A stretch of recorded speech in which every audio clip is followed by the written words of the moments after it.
And welcome back to another episode of E3. This time we will be watching Ubisoft.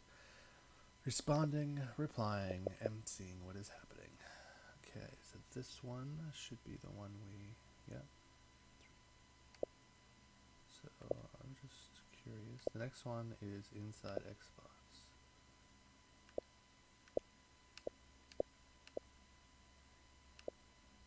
Oh, Sea of Thieves is on. Damn. Ubisoft is a bit more important than Sea of Thieves, so we'll have to do a Sea of Thieves at some other point.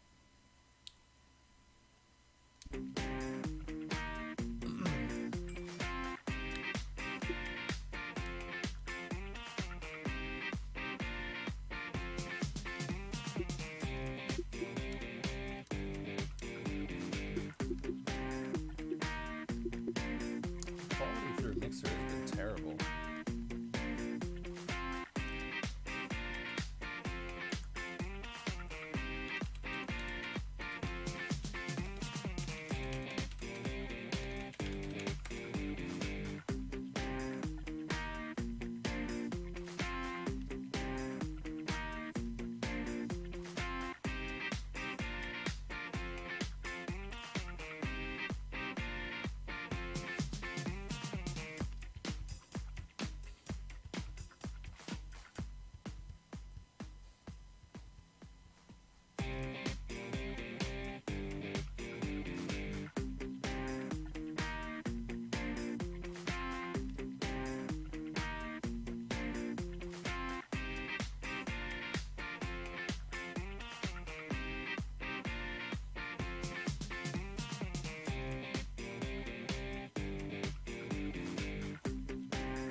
Alright, I guess we'll continue to watch it here on Mixer. I was trying to find different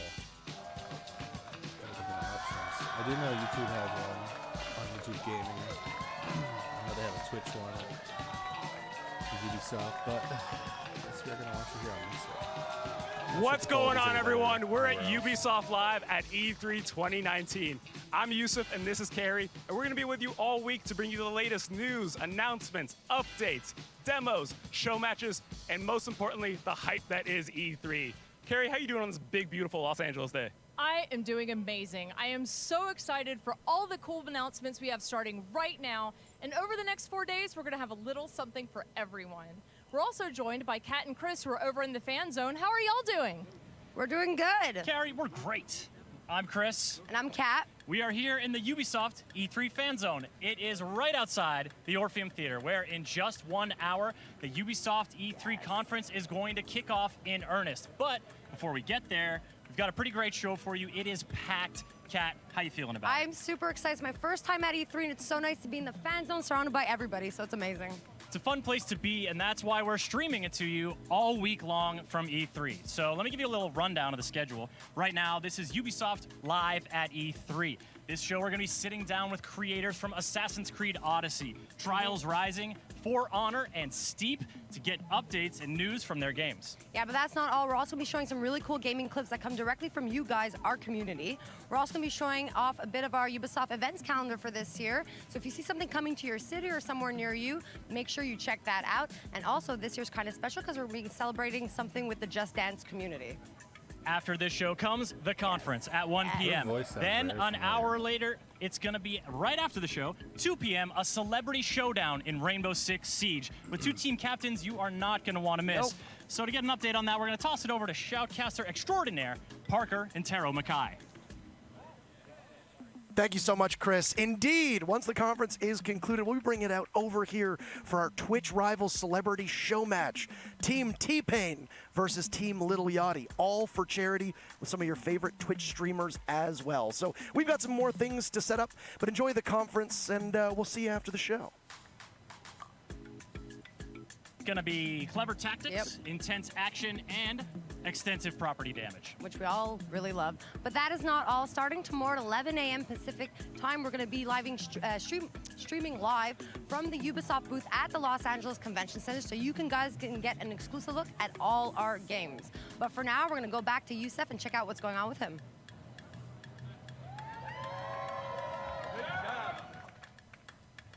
All right, y'all, we're kicking things off talking Steep. I'm here with Federico from the Ubisoft Annecy studio. Federico, how's it going? Good, super good. I'm super happy to be here with you today. So we're showing something off this time, right? Yes, absolutely. As you know, at Ubisoft Annecy, we see you, our player, sharing amazing screenshots, clips, sharing your passion for the game every day. We are very grateful for that, and you inspire us. Today, we are here with something special. A gift for you, the Japan map. Usually you need to pay to get it, but for 1 week only, it's completely free. It's one more way for us to show how much we care about you. So let me get it straight. If I already own Steep, I just log in and I get the Japan map for free. Yes, that's it. Just boot the game up, slide into the in-game store, and there you will find your free Japan ticket waiting for you. Click on it, and it's yours forever. That's awesome. You get to keep it forever. Yes, on all platforms. Nice. So if I haven't played the Japan map before, what kind of things can I expect from it? We know players love to ride in beautiful places, to pull off insane tricks. Japan is perfect for both. But don't take my word for it. Here with us we have one of our most amazing players, Nicholas, also known as Steep on YouTube. So he can show us what he loves about Japan. Yeah, and if you all don't know, Steep is a YouTuber, content creator, and he's so good at the game that they named it after him twice. So, Steep, thank you so much. Yeah, thanks for having me. Yeah, so what kind of spots should we be checking out on the Japan map? Yeah, absolutely. So actually I have 3 spots that I'd like to show off. The first one I think is playing on your screen right now. It's a big snow park called Yodai. It's basically a great spot to test out new challenges and unique lines for yourself thanks to the variety of jumps, rails, and half pipes you can find there. It's also a fantastic spot to play against your friends thanks to the new PvP list that's coming out that I'm super stoked to play. So before you keep going, is this your gameplay? Yes. Okay, you are incredibly good at this game, sir. This is almost obnoxiously good. For those of you who haven't played Steep before, Steep is making it look very, very easy, and he's definitely a skill player, for sure. Yeah, it's a lot of dedicated hours, that's for sure. Yeah. So what are the other locations you recommend? Yeah, so after Yodai, my next spot that I'd like to talk about is Desat Suzanne. This is where you can find the biggest jump in all of Steep. It's a great spot to test new records for yourself on how many flips, how many rotations you can do. Since you do have a lot of air time, it's also a fantastic place to try out new tricks and practice up some new grab combinations. Yeah, you got some major air there. That was pretty intense. Very realistic, yes. And so there's one more location we're talking about as well, right? Yeah, so the last one is Tekisagawa. It's home to a power grid that's like no other. It's a really difficult spot to land, so that's what makes it so rewarding if you actually do. fantastic place to impress your friends. That's awesome. Thank you all so much for coming on. Yeah, thanks for having me. Thank you. And if you already own Steep, make sure to head over to the store, download that Japan map right now. And while you're getting that started, we're going to shift over and talk a little bit about our star players. For those who don't know, Ubisoft star players are our most dedicated community members and fans. And every year, we bring out a bunch of them from all over the world to come to E3. And the only thing we love more than having them here is seeing their reactions to finding out they're coming. So we put a little video together. Check it out.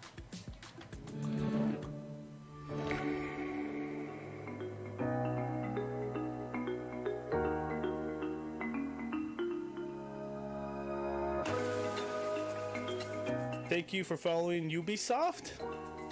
Wait, is that like the official Ubisoft? Holy sh...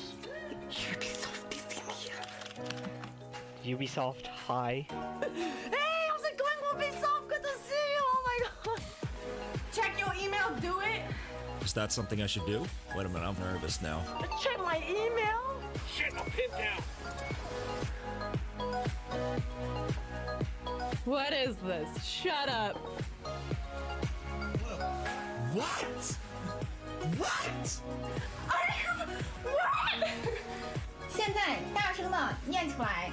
We're inviting you to become a star player to thank you for all of the brilliant streams you provide the Fam Bam and Ubisoft community on Twitch. Oh my god. Oh my god.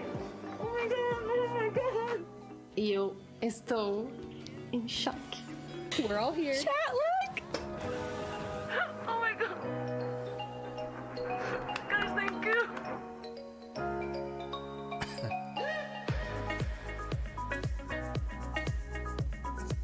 Hey, I'm going to Los Angeles.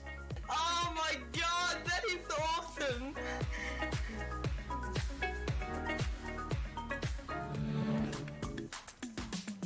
Now, if that doesn't warm your heart, I don't know what will. As you can see, I'm surrounded all around me by the star players. Are y'all excited for E3? Yeah? Well, enjoy the show, y'all. Next up, we're gonna head over to Kat in the back lot for an update. All right, well, thank you, Yusuf. Right now, I'm in the fan zone where we've invited different community members, content creators, and players to join us in the passion for gaming. And to kick this off is Game Styling. So hi, Game Styling, how are you? Hey, I'm great. How are you? Oh, very good, very hot. It's boiling outside. Yeah. So you create custom game pads. Yeah, I create custom controllers and consoles for people all around the world, companies. So here's an example of what we made. Oh, wow, that is incredible. It's a Division Xbox One S console with the logo, of course, and the specializations on the front. So, yeah. That's amazing. How did this all start? Because I used to create custom Nokia phone cases as a kid with nail polish and glitter, and I'm here and you're here, so. Yeah, it started off in my basement a couple years ago, and now, you know, it's branching out through Instagram, own website, and yeah, going hard. That's amazing. What was your first one? What was the one that started it all? Yeah, just spraying with the spray can, trying to make the paint work, and that's the whole gig we did. Yeah. All right. Well, thank you very much. I'm going to definitely come back and join your workshop because, guys, it is a workshop. Yep. Make sure you check out his website and his Twitter page for all his creations. And yeah, now we're going to go head up back to the couch for some Just Dance community action. So thank you. Thank you. Thanks, Kat. Joining me here on the couch, Monique Neff, Just Dance community developer, and it's a big year for Just Dance. Isn't that right? Absolutely. It's Just Dance's 10-year anniversary. 10 years of Just Dance, a whole decade of that game just like being such a joyful presence. Makes you a little nostalgic, doesn't it? I mean, definitely. And it's kind of honestly really crazy to think about how it's grown into the best community, in my humble opinion. So we actually put together a little video looking back on an amazing 10 years together. Let's check it out. So this year is the 10-year anniversary of Just Dance. It's not just about the dancing, it's not just about the community, the costumes, there's so much more than that. When the original one came out, I was like 14, but it was really special for me because it was a way for me to learn how to dance without feeling embarrassed. There's an entire universe that I discovered, and for the first time, I danced with people that were as passionate as me. I don't even view it as a game. It's I guess like a lifestyle, really. It's changed so many people's lives. The fact that Just Dance hits the 10-year anniversary makes me realize how much time has passed. The evolution of Just Dance 1 to what it is today is like almost a completely different game. I discovered so many new styles of music that I would never listen to before. It's broadened and cultured my music collection. I feel like it's a living thing because each year it's bringing you to different universe. The costumes, the choreography, the backgrounds are all so immersive. How I would like to celebrate it. So maybe a marathon?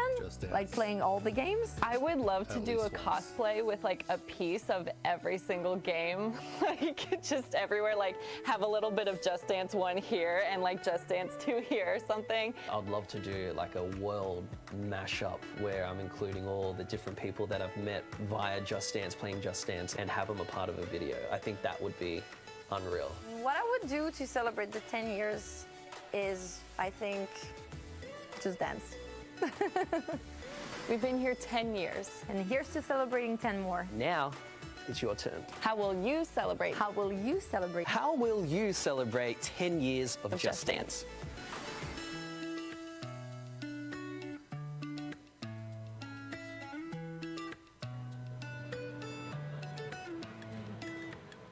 It is always such a delight to see people in the Just Dance community so excited. We've got people here in the fan zone celebrating. I mean, this is a big year, and a lot of people, I think, are really want to express how much this franchise has meant to them. Absolutely, and actually we want all of you guys to join in too. So I mean, you can, create a fun birthday card, do a dance routine, heck, bake a cake, and we are choosing our 10 favorite submissions to win these snazzy pair of custom Converse. So use the hashtag JDBirthday and we will see them. Share your creations, because the only thing better than playing Just Dance is doing it in your literal dancing shoes. Monique, thank you so much for joining us here. Happy birthday to Just Dance, and now we're going to go backstage and take a look at what's going on there as they get ready for the conference with Carrie. Thanks, Chris. I'm here backstage at the big Ubisoft conference where everyone's getting ready for the show later on today. Some people are surprisingly chilled, while others, not so much. But for right now, let's go take a look at some of the moments behind some of Ubisoft's biggest E3 announcements.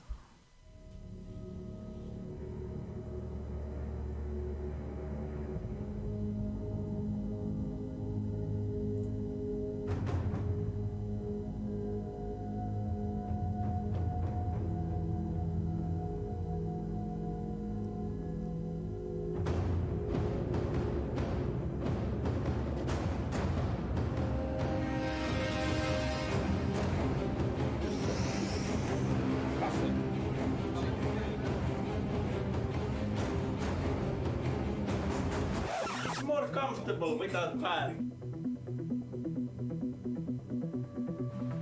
It's once in a lifetime, really.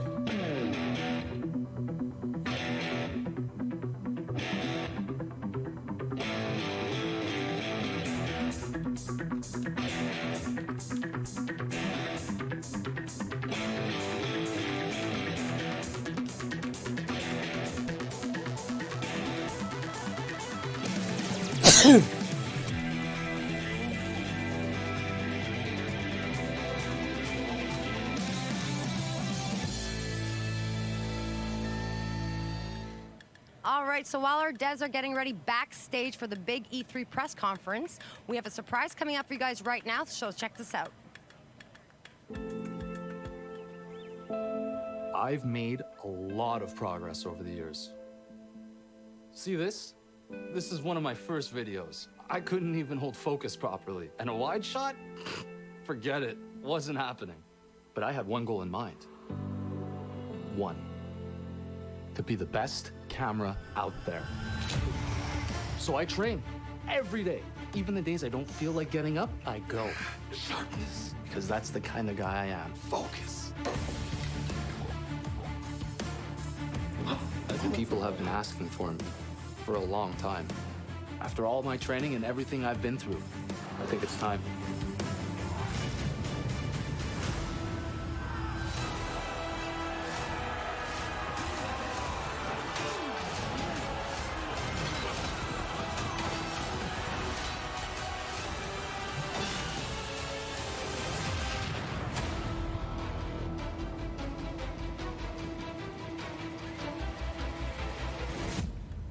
All right, well, joining me right now are Luc and Romain from the For Honor dev team, all the way from the Montreal studio. So hi, guys, welcome. Thank you. Guys, not too hot today? We're great. On the couch? No, Awesome. we're great. It's awesome. So, I loved your video, by the way. Thank you very much. It's really funny. So basically, you guys are coming out with the spectator cam. Yes, Awesome. we are. Yes.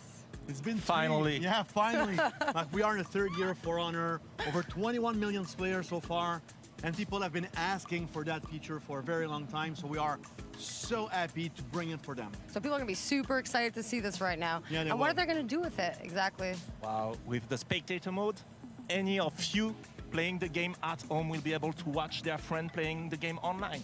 So it's gonna really improve the experience. It's gonna actually change it. You're gonna be able to follow, of course, anybody on the battlefield, but you will have access to the free camera mode. And so you will be able to move the camera freely around the battlefield and really see the action you want, the way you want to see it. So it's gonna improve the experience for anybody that like watching For Honor competitions, and it's gonna also change it for you guys casting those competitions as well. And also learning some tips and tricks from guys who are really good. Definitely. Yes. Cool.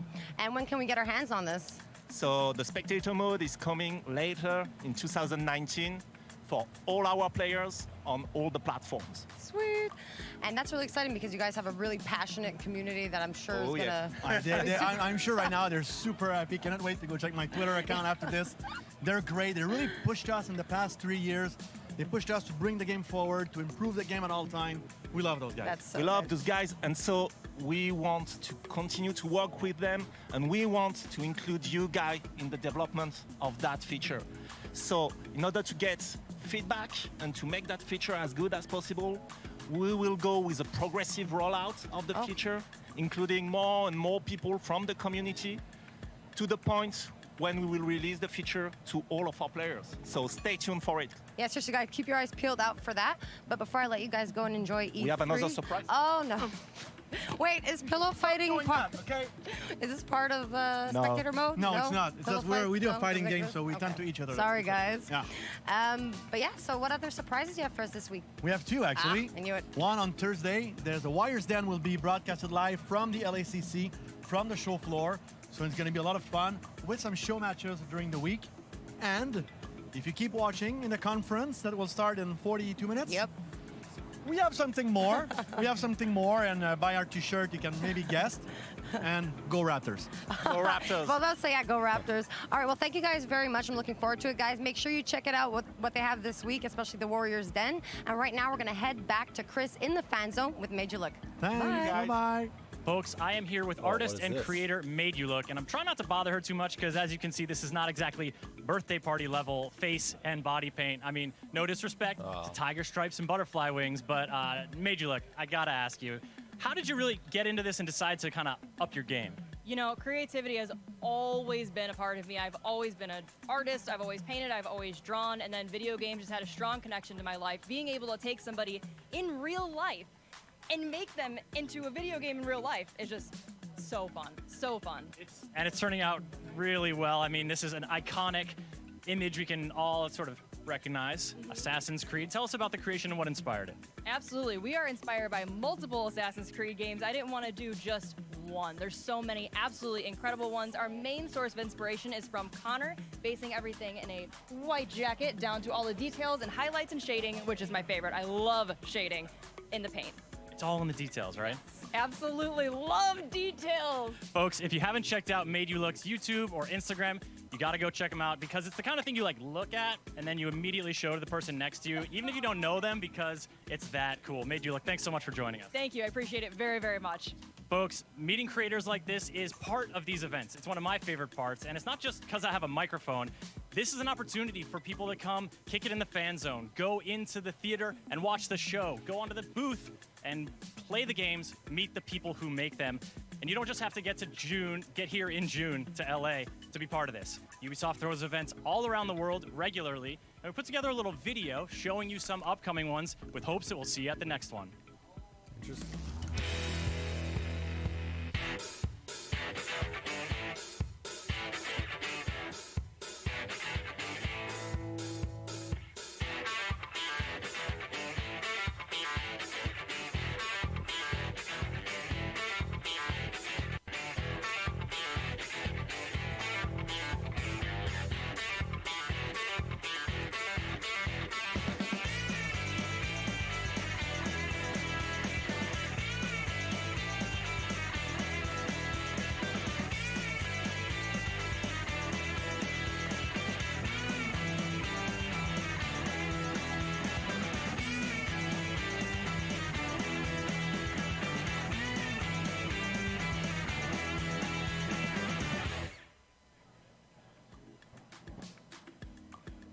There you have it, folks. Between now and the end of the year, you'll be able to check out Ubisoft games, meet other Ubisoft fans and developers at all of those cities around the world. So if there's one near you, I expect to see you there. Next up, we're bringing up another dev team. We have folks from the Trials Rising team all the way from Helsinki at Ubisoft Red Links. Where are they? Come on. Oh, we are late! Oh, for the love of God! Yeah. We are here. Oh, I think we made it. Yeah, you made it. Yes. Microphone. You know how to make an entrance, that's for sure. Oh, the lights fell off. So, for those of you who don't know, this is John, community developer on Trials Rising, and this is Auntie, creative director on Trials Rising, and also professional clown diver. Yes, that's not my job. That's a real thing. He dresses up as a clown and dives off of dives into pools. So, welcome. Thank you. Hello. Hi. So Trials Rising, for those who don't know, is sort of like motorcycle parkour platforming. Yeah. And you're coming here today with a new announcement, right? Absolutely. So just today, we have launched the second season of Trials Rising. During our seasons, we release a whole bunch of new content, cool stuff for our players. And season 2 is going to be even bigger than season 1. We got a lot of cool stuff this season. So instead of sitting here and kind of rattling it off for y'all, we put together a little video to check out. Hit it.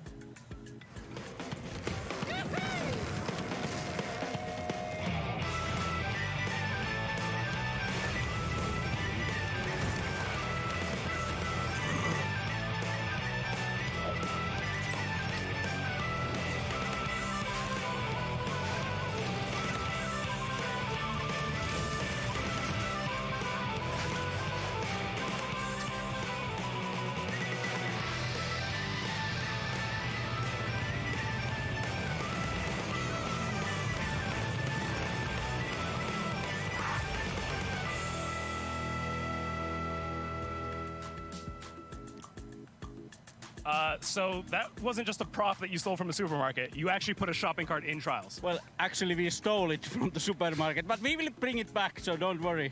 Okay, fair enough. How do you even play Trials with a shopping cart?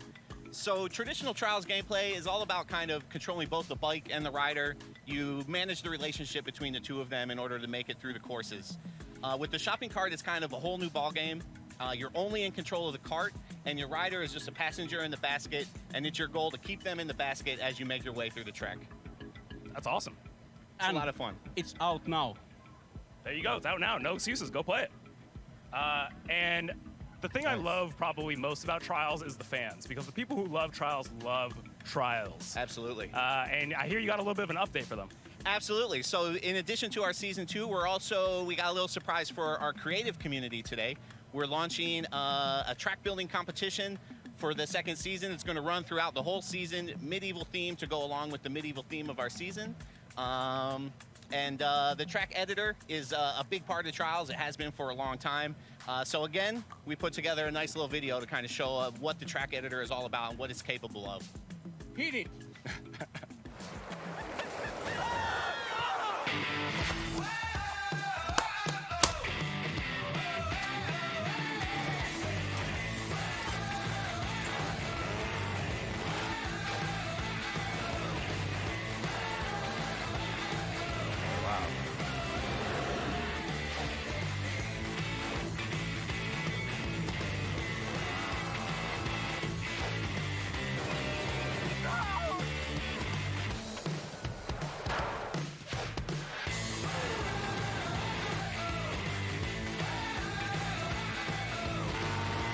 See this track editor. This is fucking nuts. So, Auntie, I think I figured it out why you're messing around with the shopping carts all the time. You got fans out here making your game for you. And that is what we hope. Half of our level guys have come through the community. So if you make a good shit, we will find you and we will hire you. Where's the comment here? So make good shit, we will find you. That our tools are your tools. That's awesome. So go make tracks, maybe get a job, who knows?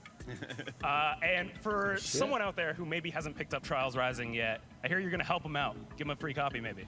Yes, because I need to know, is there a vegetarian close? A veterinarian? Like someone who takes care of animals? The animal doctor, what is called? No, we don't have a veterinarian. Why do you need an animal doctor, Auntie? because these puppies are sick. Yeah, that just happened. The worst possible dad joke I've ever heard. It's the best dad joke ever. Okay, well, hopefully someone got that code. Good luck to whoever gets that free copy of Trials Rising. You tell that to your kids. It's a good dad joke. Best of luck. My kids love it. All right, so Trials Rising Season 2 Motor Mayhem is out now. Go ahead, pick it up, play with that shopping cart. If you're interested in that track builder contest, head to trialsgame.com. Next up, we're heading over to Kat in the back lot. And Thank you, Yusuf. God, I love those two. Anyways, that is not our last update for this part of Ubisoft Live at E3. If you guys just joined us now, do not worry. We still have some cool stuff coming away in the next 30 minutes. The press conference itself starts at 1, and then it's followed by the Rainbow Six show match, the big game with T-Pain and Little Yachty, so you're definitely not going to want to miss that one. And then afterwards, we're going to be streaming all week starting tomorrow at 11 a.m., and then on Wednesday, and then on Thursday. But before we get there, we're gonna go and check out part 1 of our special edition of E3 Wow Moments.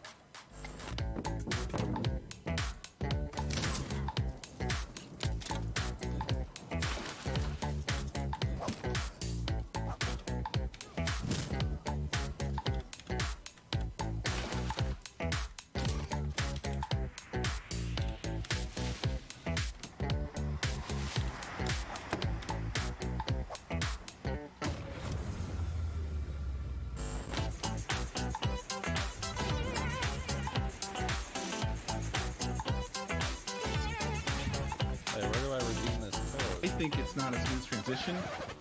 It's funny.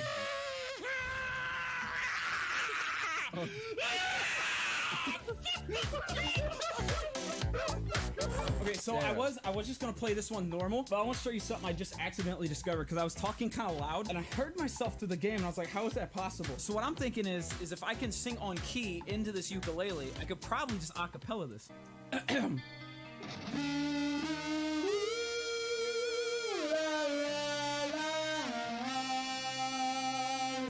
Okay, this is doable. Starlight coming back on his final stop. He is as healthy as can be. And Noel, probably one good hit away. My goodness! Oh, not again! What? Bear!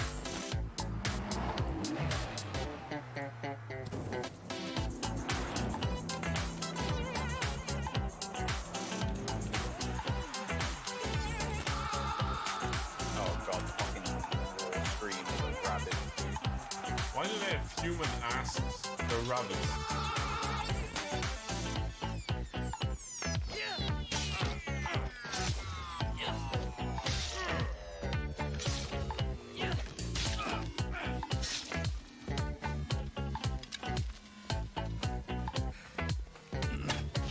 Probably taking too long to get this kill, but I'm gonna try.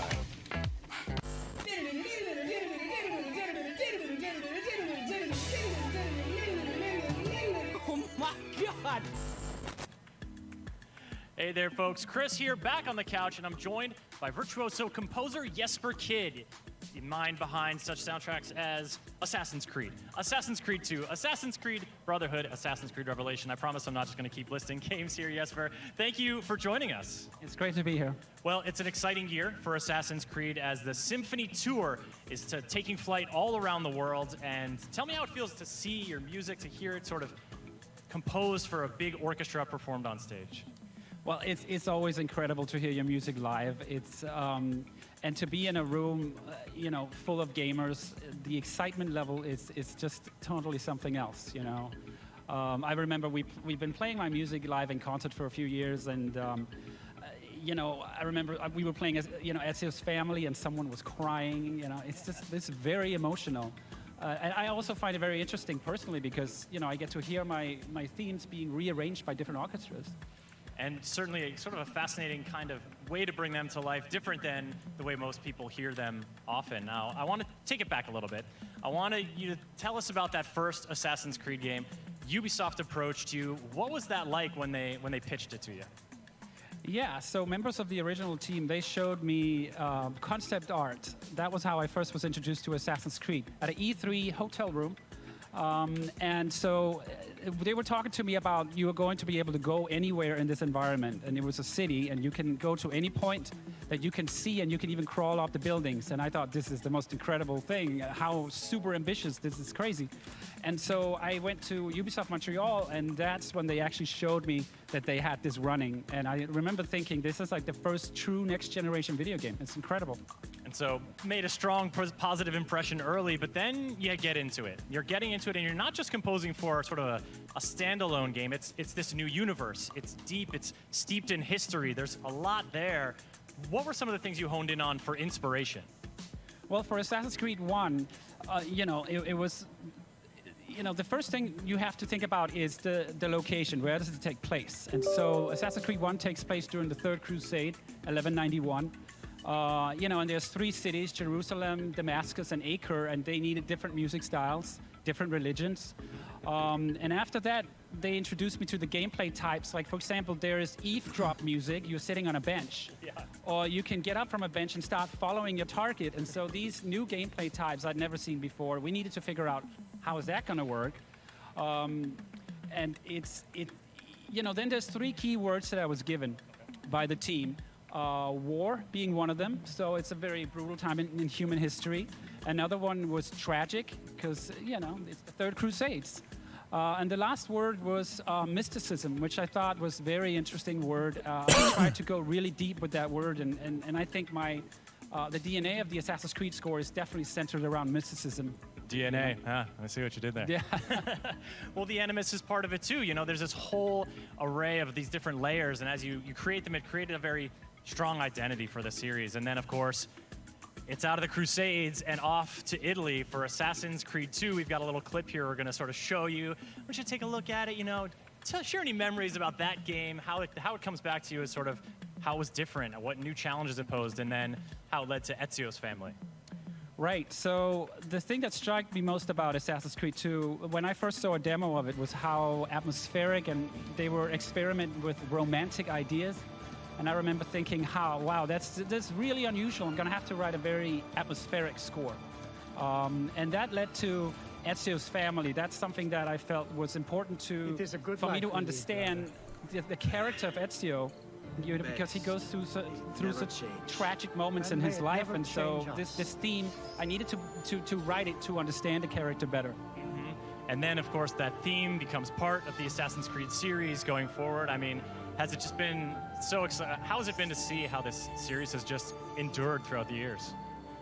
Well, it's incredible. I mean, I'm very honored that this theme... What's happening?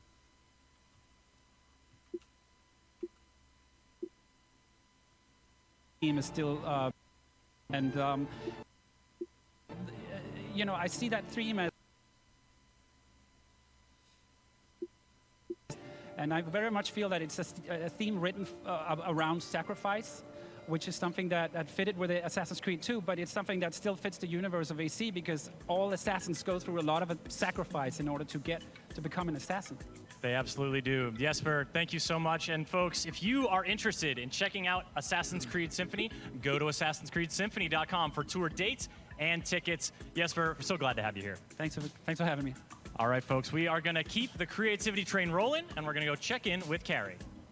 Hey, Chris, thanks. I'm over here with O-Skunk in his workshop, where everyone is here creating some pretty amazing custom rabbits. Hey, O-Skunk, how you doing? I'm very fun, thank you.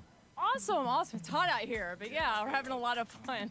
So tell us a little bit about how you got started in making these really cool looking creations. Thank you. So I'm O-Skunk, a French artist. Sorry for my accent. And I started to customize some video game console 10 years ago. And then I'm doing some canvas, street art, and stuff like this. So this is my touch. I love it. I think it looks really cool. Tell us a little bit about this specific one that you've worked on today.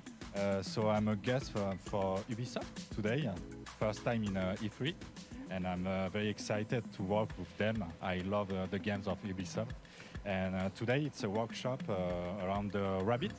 So everybody can take a rabbit and customize it with me. That's so cool. I can't wait to see what everybody here ends up creating. I've seen some and they look pretty awesome. So thank you so much for joining us, and everybody that's out there watching, make sure that you follow Oskunk on all of his channels. The links should be on your screen somewhere.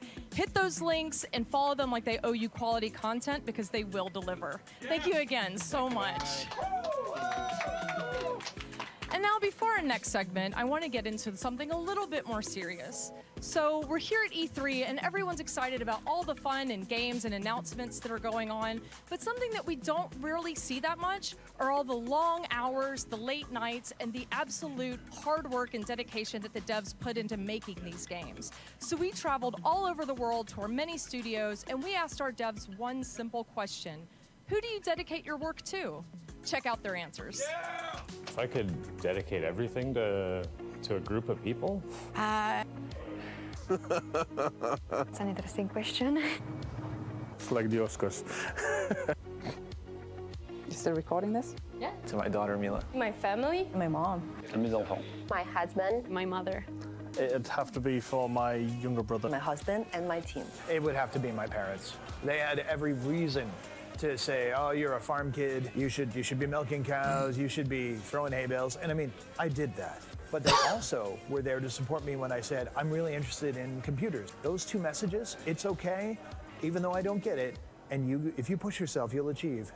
What an amazing parental combo. Actually, now that I have a daughter, I think a lot about women's issues and things like that, and I want her to be proud of what her mommy worked on. I would say strongly to my husband, because when I got a job offer at Ubisoft as an associate producer in Pune, he pushed me and he moved his work, he moved everything just so that I could live my dream. Ma petite fille maintenant, qui vient parfois au studio et qui aime bien tester, qui veut voir ce que son papa fait, et c'est génial. My parents, I thank them so much for allowing me to get into this industry despite not having any view of the future of how this could end up becoming a career for me. Yeah. Are they proud of you today? I hope so. Because, it's too late. It would be actually the team that I work with. We work very, very closely. And I love this team, and also, even though I could, let's say, dedicate it to my family, I think the team loves the game more. Ce serait mon équipe actuelle, en fait. L'avantage et la beauté de ces petites équipes multidisciplinaires, c'est que c'est des toutes petites équipes, c'est comme une petite famille, en fait. It has to be every single person I've ever worked with at Ubisoft. The biggest strength about this company that differentiates it from anywhere else is every single person I worked with, that I've shipped games with, that have helped me from afar, that I didn't meet till years later, it's become a piece of me and influences how I do my job on a daily basis. I would say it's the developers, so the people who are working very hard. They're doing this because they love it, and they're putting themselves on the line to make the games that we enjoy. It would be for the people that buy only one game, and they buy yours, and they're really hoping that it's going to fit for them. And if it does, then that's the people who I'd want to really have the most fun with their game. Les joueurs qui acceptent de venir dans nos locaux pour tester les prototypes, parce qu'en fait, sans leur retour, on aurait vraiment du mal à faire évoluer les projets comme on peut les faire évoluer aujourd'hui. I would say the community of gamers that I kind of grew up with. We made teams, we found sponsorships, we competed at events, and we kind of grew up in this industry together. Comme je suis directeur technique aujourd'hui et qu'on fabrique quand même des trucs assez compliqués, je dédierais ça à ma prof de maths qui me trouvait vraiment nul et qui pensait que j'aurais absolument aucun avenir avec quoi que ce soit d'un petit peu matheux, technique ou scientifique. Ce que je fais, je le dédie toujours à des jeunes qui sont motivés par le jeu mais qui ne savent pas trop se lancer, puis qui ont juste besoin de la petite flamèche. The people that have a passion, have a goal in life, work for those dreams, work for those passion, because it's actually possible to get to that point where you work for your passion, where you are making those things happen.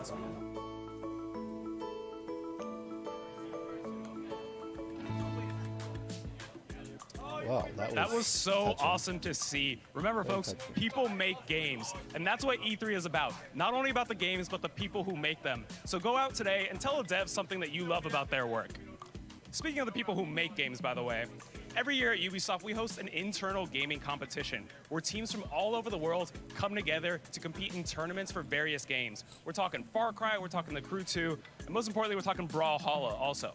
Now, the winners of this tournament won free tickets to E3. They thought they were just going to come out here, enjoy the show, take in the sights, enjoy the beautiful weather. But no, we're going to toss them on a live stream. We're going to have them compete against the devs who make Brawlhalla. And we're going to see who comes out on top. And joining me to cast this game is Steven from the Brawlhalla team. Steven, thanks for joining us. Oh, thanks for having me. We're so excited to be here. We've got our teams right here lined up. They're ready to go. Oh, they're already into the match. Oh, we are late here. Okay, so we got the red team is our champions of the tournament, the internal tournament. That's Team Tea Time versus the blue team. That's the Brawlhalla devs. We make this game. We fancy ourselves pretty good at it. And Team Tea Time is looking to prove us wrong. Just to give a little context, if you look in the top right-hand corner, you can see everybody's icon represented there. That bar goes from white all the way to red in health. The more damaged you are, the farther you fly. You're trying to eliminate your opponents to score some points to win the game. Looks like blue team has an opportunity off on the side. All right. Oh, the dunk off the edge. Is he going to be able to make it back? Oh, gets knocked out again. Looking like the blue team's going to take the first stock, and that is it. The first stock goes the way of the devs. Already getting an early lead in this matchup. We were not going to make it easy on them. Even though, you know, we've become fast friends with these guys since they've been over here, but this is an all-out war. This is, you know, we're playing for real. We're trying as hard as we can to win this match. Blue team dealing lots of damage now. Looking for some more finishers. Everybody's so heavily damaged on the top right. You can see, and it could go either way. Oh, yes, red team scoring a point. There we go. The big dunk off on the side gets them on the board. They're in the positive now. Can they mount this comeback? All right. Oh, they're up on the top. Battling it out. Looking for another ground pound. Our Ragnar's going to sneak by. Oh, another big hit. All right. Oh, no. And a fall to the death. And that is negative points for our Brawlhalla devs. Losing it out there. All right. We're making some noise out here. This is all right. We're having a good time. All right, blue team. Little team damage there. Team damage is on. It's still a close match. Looks like all of our Brawlhalla devs are in the positive. So far in the lead, we got 2 minutes left in this game. Can Team Tea Time come back? Let us see. Oh no, more team damage. Not the way to do it there. Gonna need some big hits, secure some KOs. This game is getting close though. All right, caught in the cloud, thrown out far. Yes, oh wait, is that enough to turn the tide? I'm trying to do the math in the corner. It's got negatives. This might be above my pay grade. We'll have to see at the end. All right, but this is gonna be close. We've got 1 minute and 45 left. We came out here. Oh, what? Okay, nice cleanup on the side. Slashing his way through his opponent. Taking another stock for the dev team. We wanted to make this as hard on them as possible, so we would have all the fun here. Oh, what? Okay, that bomb made it through. Nobody got caught up in that. Items are live on this one, too. So there'll be bombs and spike balls, all kinds of items you can throw around. Off on the edge. Can blue team get the KO? No. Looks like our red player is going to make it back up through, but not before getting thrown off again. Oh, double KOs coming out. Scores flying up. People losing their lives left and right. We've got 1 minute left in this game. Can red team come back? I don't even know the score. It's so close. Oh, we got some support for the devs. But Team Tea Time, I'm on Team Tea Time's, side right here. A little bit of the underdog story, but they're coming back. They're doing some work. They've got some KOs. Oh, that bomb is going to be trouble. Looking for the ground pound. Knocked off the side of the Ken. Oh, yes, that's a good bomb there. All right, a couple more big hits. Looks like we got one dev deep in the red on a stock. Could get another point before this game is over. Oh, but the blue team is going to take another one from Team Tea Time. All right, we got one dev off on the right side, gonna make it back safely. That was like Gustav throwing out some haymakers. Oh, more points pouring in for the dev team. They are not gonna hold back, not in the final seconds. And there's, oh, another stock taken. Oh, red team somehow got a stock. That was a surprise stock. Surprised himself with that one. All right, here we go. One last shot. Oh, and there it is. GG's, everyone. Excellent work. Brawlhalla devs on top, though.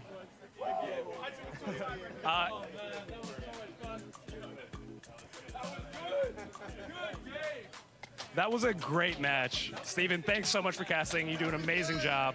And congrats to the Brawlhalla devs. Who would have thought they'd be so good at the game they make? But you know what? Team Tea Time gave them a run for their money. So congratulations. And if you fancy yourself a talented Brawlhalla player, head to the Ubisoft booth at Tuesday at 5 p.m. There'll be an open tournament where you'll get to challenge the devs yourself. Let's see who can do it. And we're being honest. we're out here, we're competing, one but of it's all those about guys sportsmanship. on You the saw that non-game handshake. team was And actually remember, getting folks, points. anytime you're playing games, it's all about Those two kept sportsmanship. going So we got a special message for you from the master of video game etiquette. Check out this video. Who's shooting? Who? What are they doing? Come on, man. I'm dying. Damn. You got me again. I'm bleeding out. Hey, you guys hold on. I gotta do something. Yes, I'm IceT. I'm sure you've heard all those stories about me, and they're all true. Now, you guys know video games are for everyone, and we need to keep a safe environment for the enjoyment of all. But not everyone's cool like that. So let's run some stuff down and see how smooth you handle certain situations.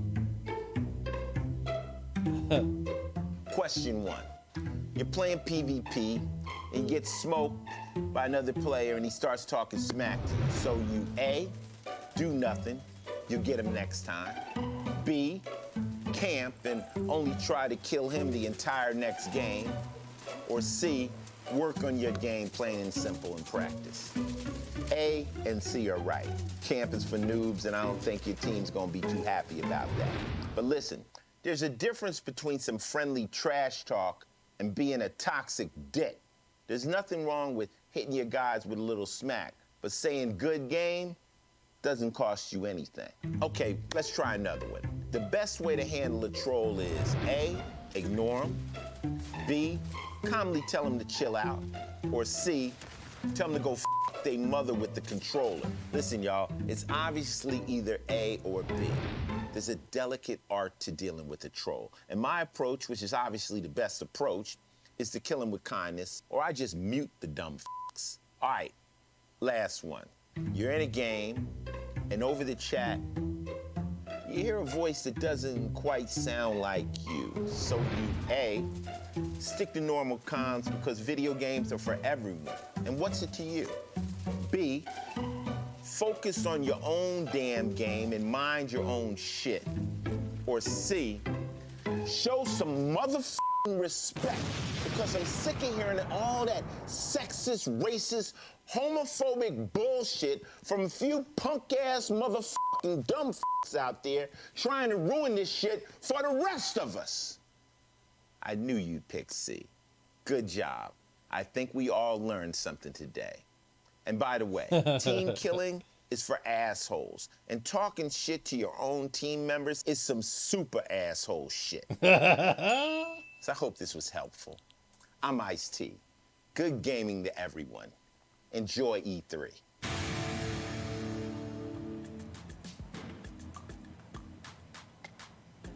All right, guys, well, here at Papa IceT, do not be a toxic dick.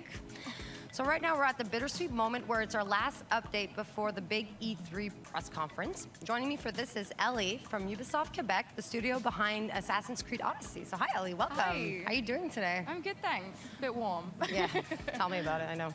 Anyways, so yeah, you guys are really deep into post-launch right now, and you're gonna be revealing something new to us today, right? Yes, so all of us at Studio Quebec have been working so hard on all the post-launch content, and we're really excited to show off some new features today and reveal some stuff. So I could keep talking to you about it, or we could show a video that I think will do a much better job. Awesome, let's roll that.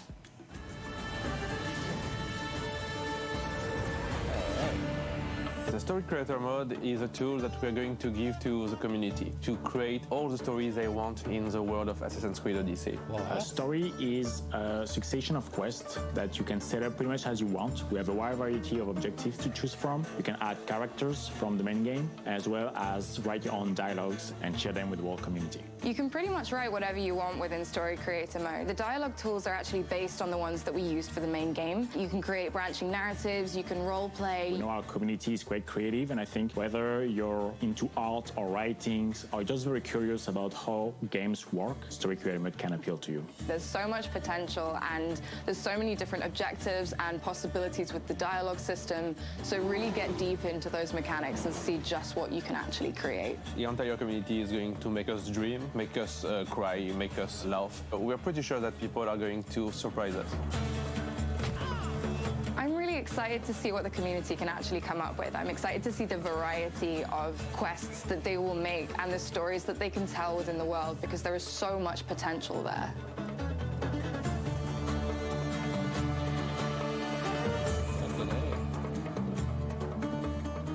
All right, so story creator mode, that means you guys are coming out with a quest builder, right? Yes. And that's a first for the Assassin's Creed brand. It sure is. So it's something that the studio have been working on since the very beginning of production, and it's going to be totally free to all players. And we're really excited for people to start creating and sharing and building things. Okay, that sounds amazing. And what does this mean for the community? It's something that we wanted to give back for a while because the community is so important to us. Like, the fans are so great, and we wanted to allow them to be able to make their own stories within the world of Assassin's Creed Odyssey, using the characters that they know and love, so they can actually create and share these things. And it's accessible to everyone, so that means it's totally cross-platform as well. Okay, I'm sorry for doing this, but that means everybody benefits, right? Okay, so how can we access that? All you have to do is go to the official Assassin's Creed website, and from there you can access the Story Creator Mode page, which has got the creator tools, it's got the Explorer, you can see everything that people have managed to create before, and then you can access the quests in game as well. Perfect, and one big question I'm assuming everybody watching is going to want to know, when can this come out? So I'm super excited to be able to say that it's actually releasing right this second. Yes. You can go to the website now and download the update, and you'll be able to create, share, and play. All right, perfect. Well, you guys heard that. Don't forget, you can go right now and download the update for Assassin's Creed Odyssey and get your hands on the quest builder. Thank you so much for that. That's Thank you really for awesome. having me. And guys, please, I'm super excited to see what the community is going to come out with. I want you guys to create a bunch of cool stuff and yeah, get cracking on it. Congratulations on this awesome new feature, the Story Builder. It's really cool. It's almost like the game's going to start developing itself.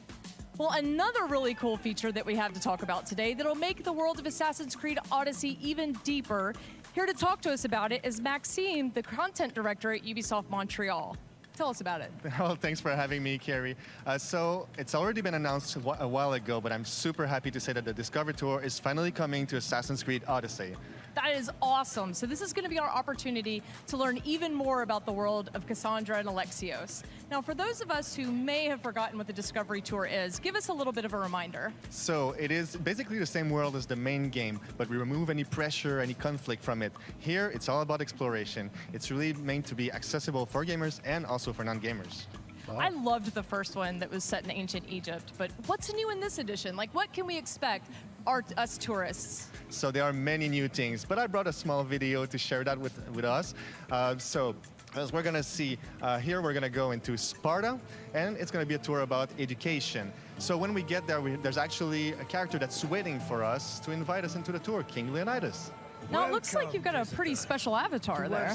Yes, so we've got a very cool set of avatars ranging from historical characters to very unique ones like this cultist.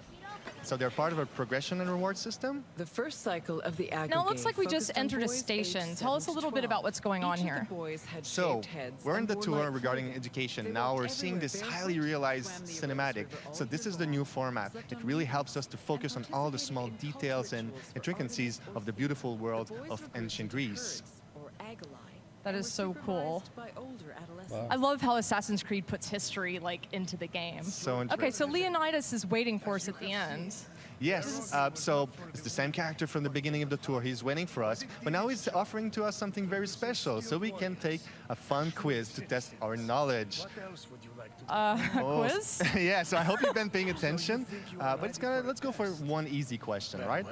Okay. Let us see how you fare. First, a simple question. When were Spartans allowed to grow mustaches? Mustaches. Yeah, tough question. I'm going to say 10. I feel like Spartans could grow the man scruff at 10. I I feel like that's a thing. Let's try that. We Spartans are impressive, but not even well, it's we not can punitive anyway. Content is drawn from the full tour, so it's all right. Well, let's try something else. All right, I'll go with 30 this time. We'll say I feel like that. There you go. I am the smartest. That's a good answer. Nailed it.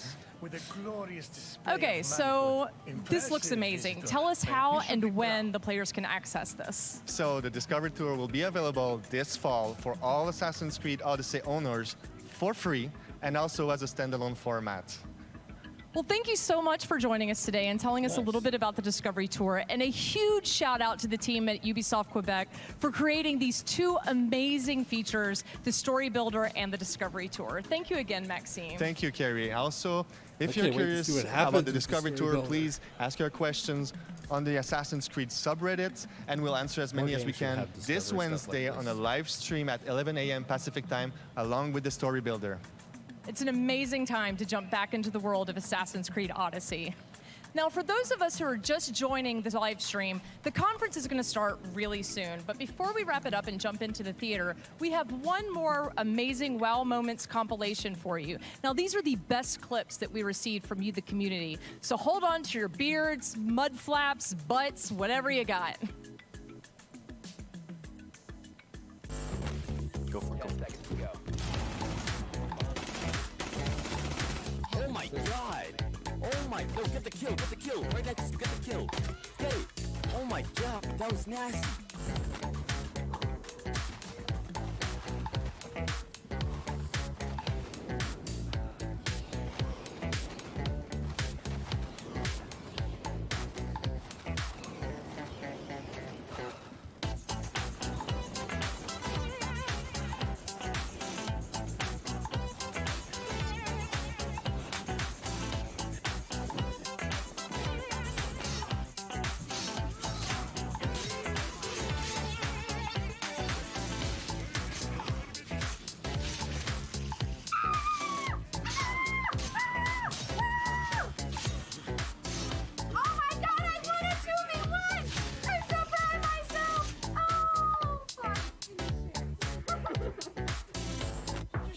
Hi, Bean. I'm Bean, creator of Wikipedia.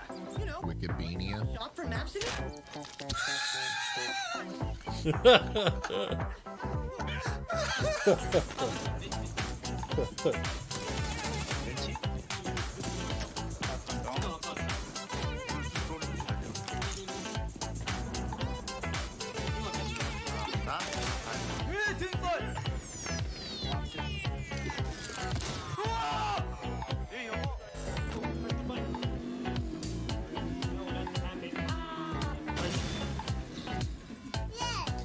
Yes! The goal of the game is to not die.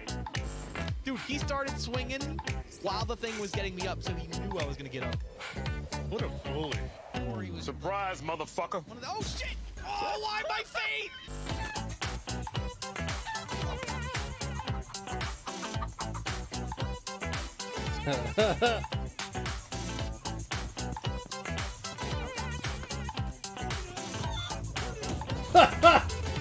Oh shit, that's great.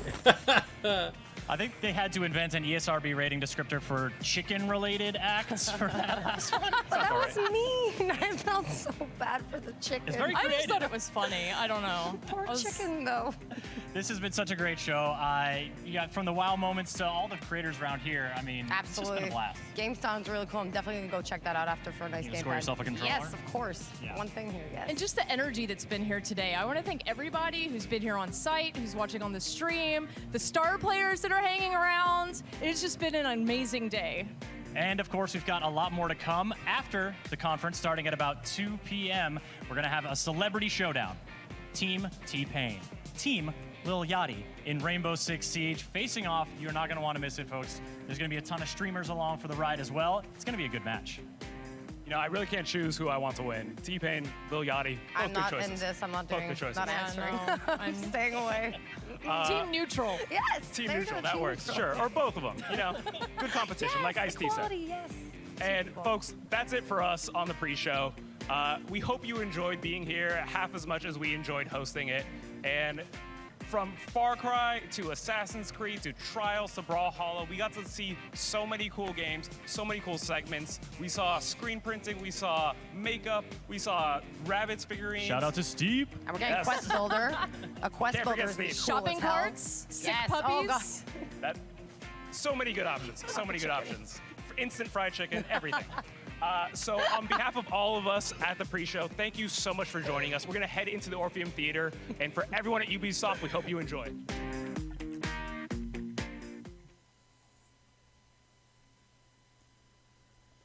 All right. So we weren't even in the conference. We were in a pre-conference, pre-show conference. What a long stream.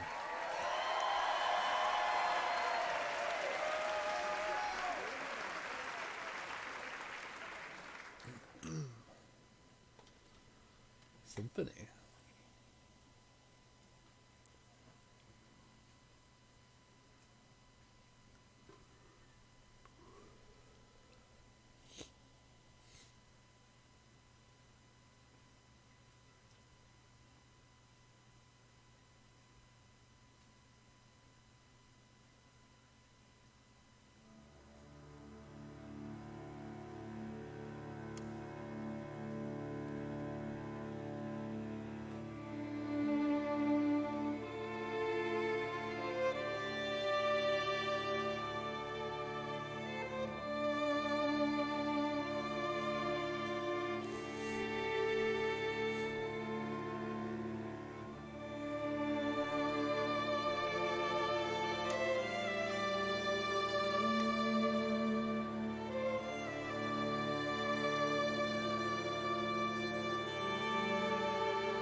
Very well done.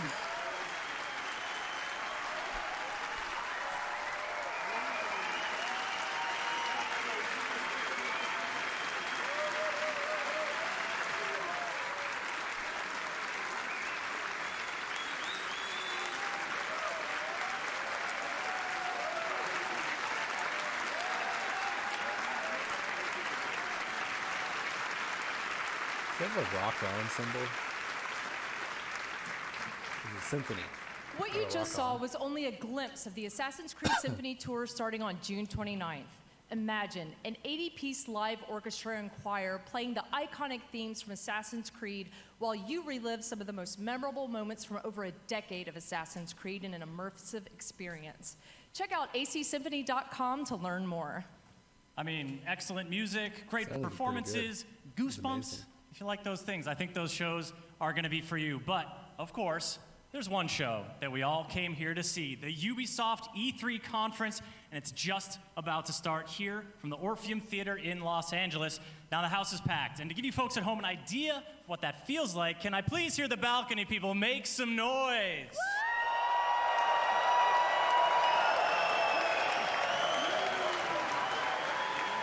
Now, if you please, I'd like to do the same for the people sitting on the ground floor. Elaine's gonna do it all together now. Powerful. Well, the excitement is here, folks. We hope you're feeling the same way there. From everyone at Ubisoft all around the world, please enjoy the show.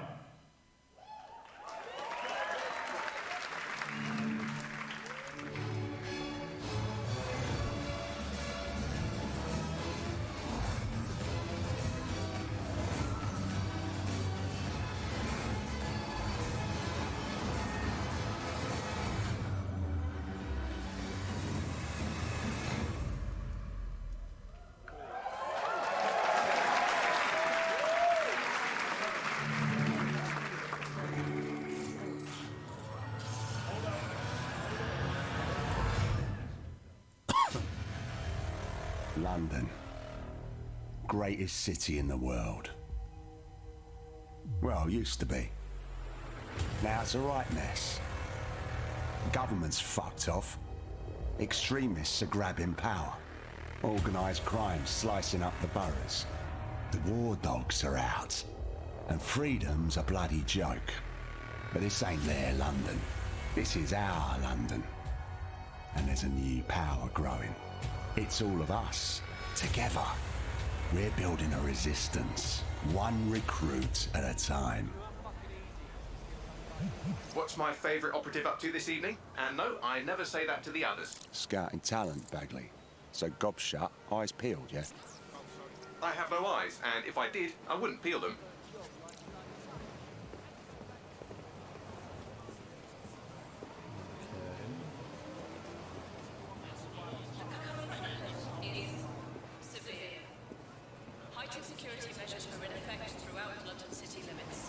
Bloody drones are everywhere, kicking our fucking teeth in lately. Then I recommend you recruit someone who can deal with drones. Brilliant, never would have thought of that. You're clear. Sod off. All right, easy. I'm complying. Impressive skill set. Sure, but we need a drone expert, Raj, not a shit kicker. File that one away for later.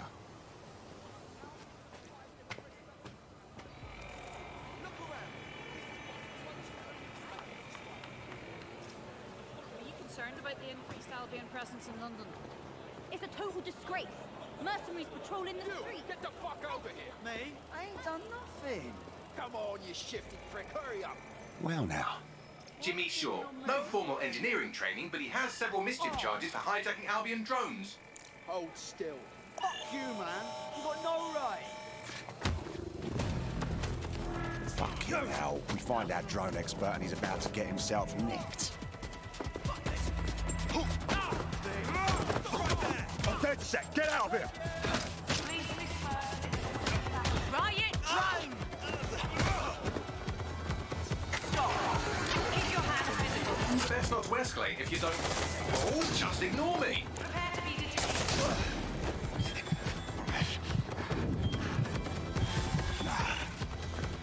Not today. Hold. Prepare to be detained.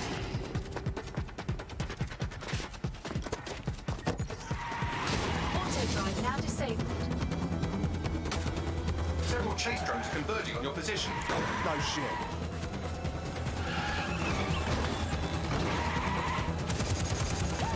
What were you planning to tell me about the bloody checkpoint? Oh, there's a checkpoint. Must be Watch Dogs 3. That's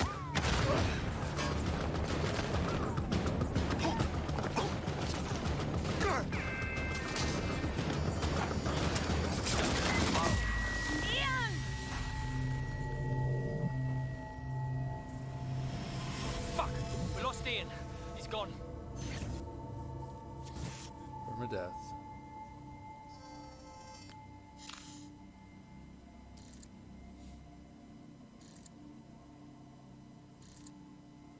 Can have 20 operatives.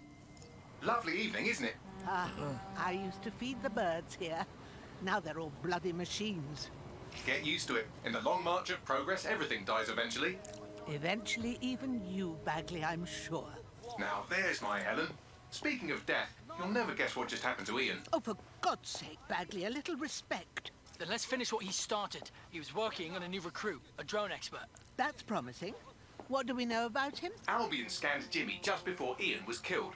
I should be able to predict his next move from that data. Unfortunately, his records are locked up tighter than your compression stockings. Are they now? But this case should be handled by the Met. Albion's even taken over Scotland Yard. Complicates matters. And there's my way in. Hello, darling.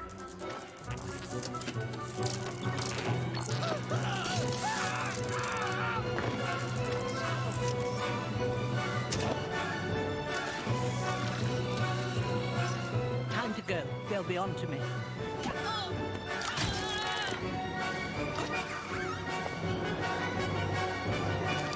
Sleep tight. Yeah. Huh. That was awesome. The files you stole indicate that Jimmy's gone to Camden Market. Let's get someone over there, Bagley. Chop, chop.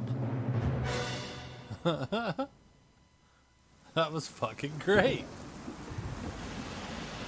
Ready for some action, Naomi? Always. But this recruit better be worth all the trouble. According to the Scotland Yard records, Jimmy's sister was killed by Clan Kelly. We believe he's seeking his revenge inside Camden Market. Camden Black Market, you mean? Yes, the Kellys are rumoured to run all sorts of illicit goods out of the old stables. Some with fingers and toes. If he's gone in there alone, he's in big trouble. The Kellys have this place on full lockdown. I have an idea. We'll drop that crate somewhere special. Everything's all fine and dandy. It's all... Oh, they're gonna ride the We crate. need to get this shit back into fucking streets. And be careful.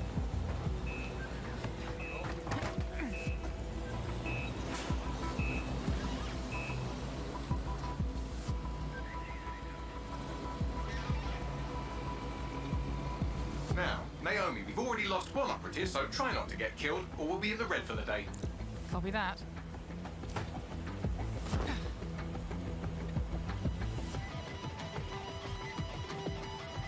Huh? What the hell? Is this a meme? This better be a joke or I'm snapping.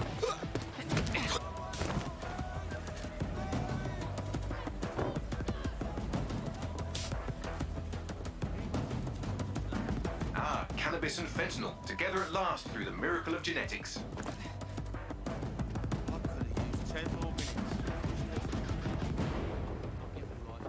The Kellys are moving loads of weapons out of here. Not your typical back alley shanks. Stables. It's human trafficking. Found Jimmy. Cheeky shit. And here we thought he might be in some sort of trouble.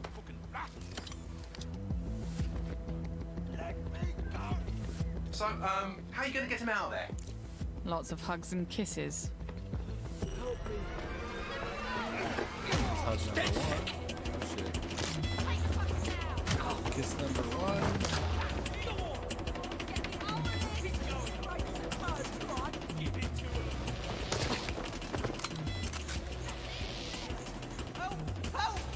Don't fucking move! I'll kill him! We'll kill him! Help! Reinforcements are converging on your position. On your feet, mate. Well, wait a minute. Are you dead sick? Hope you're sharper than you look. Jesus Christ! Someone help me beat these dead sick pricks! Back up! I need back up! Whoa!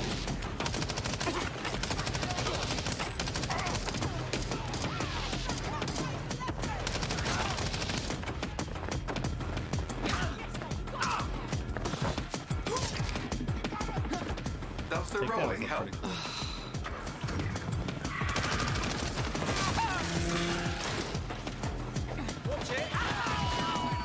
That's how you release the trafficking people and help you out.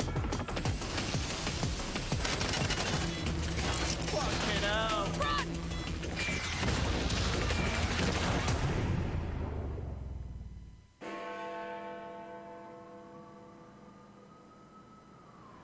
Well, we showed those fucks, didn't we?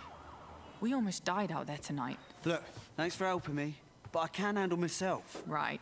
You think you're better off alone. You think everyone else has given up and there's no one to trust. That's what they want you to think. And that's how they'll take us, one at a time. It doesn't have to be that way. Together, we can change things. Wait. What happened to that bloke who helped me? He didn't make it.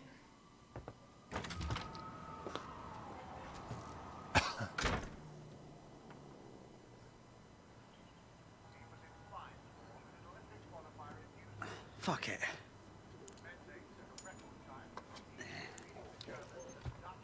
Welcome to DedSec, James. Yeah. Okay, so where do I go to meet the rest of the crew? You don't need to go anywhere. Look around you. Everyone has a reason to fight, and DedSec is open to anyone. Anyone? Welcome to the Resistance.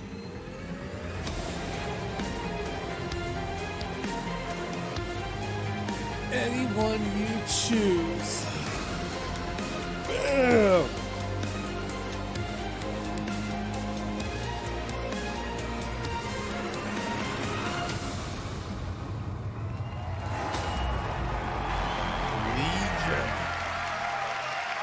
It's not free, it's legal.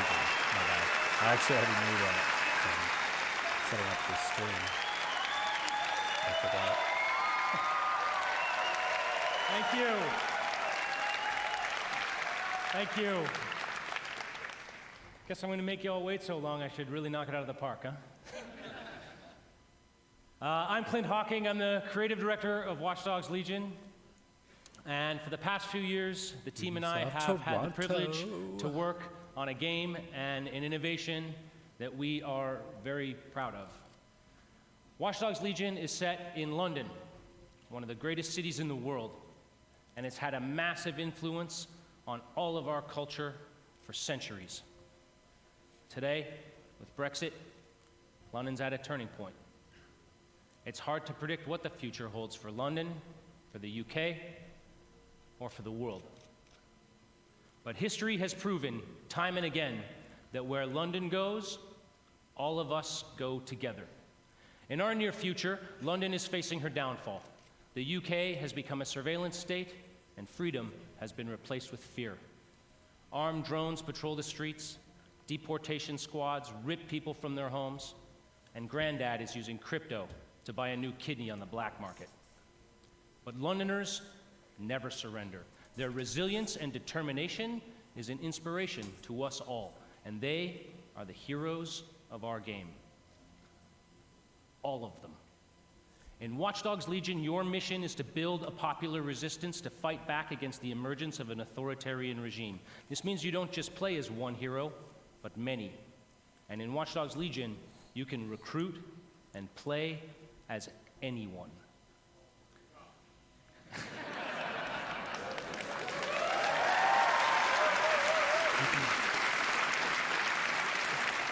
Or as an actual member of the forces you're In our game, every Londoner is fully simulated with a persistent life and relationships, and anyone from the entire population can be recruited into your team. Find them, profile them, hack into their lives, play their origin mission, and win them over to your cause. The heroes you recruit are all unique characters with different backstories and personalities, fully voiced and animated, and they are the stars of your story. Every cinematic in the game will change depending on whether you're playing a former MI5 action hero, a 70-year-old granny you saw feeding pigeons in the park, or anyone in between. However you want to play, whoever you want to be, Watch Dogs Legion lets you be that. You want to make a team of classic British spies? No problem. You want to be a crew of street-savvy kids from the council block? Do it. You want to go hipster, body mod, Afro-punk, gangsta? Awesome.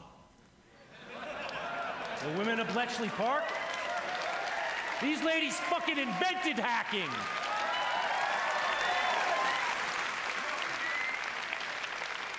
Play as Anyone is the innovation that transforms a story about freeing London and the world from the grip of tyranny into a game about the heroes that live in each of us.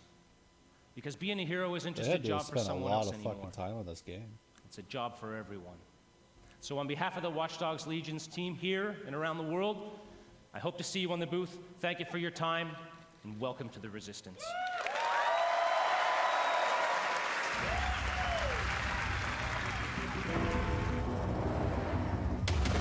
Ah, London. Had a good run there for a while. Now it's all riots, bombings, and people thrown in cages like animals. Oh, and who could forget the killer robots everywhere? So yeah, that's all gone a bit shit. It's up to us to take our city back. Thing is, we can't do it alone. We need to recruit a resistance.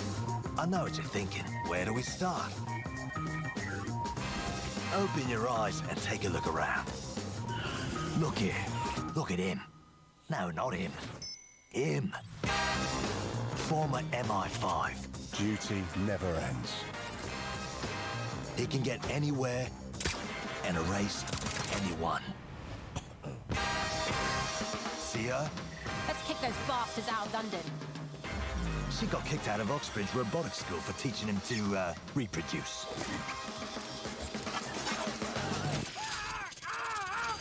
And that fella over there? Proper bellend. Come on, come at me. He'll crack your skull just for looking at him funny.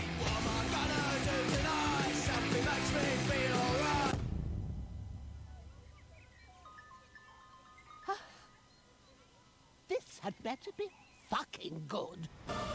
And allow me to introduce you to the deadliest of the lot. She's not old, she's experienced. Like I said, you can recruit anyone, and I mean bloody anyone. Him, her, everyone is a secret weapon.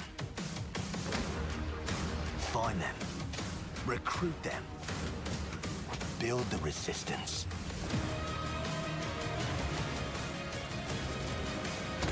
Let's unfuck this world.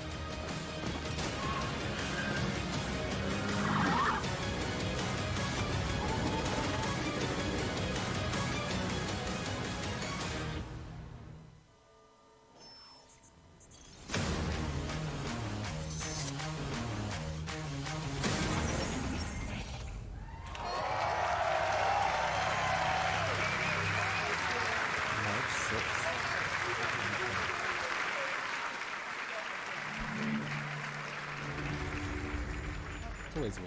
Definitely one I would be playing.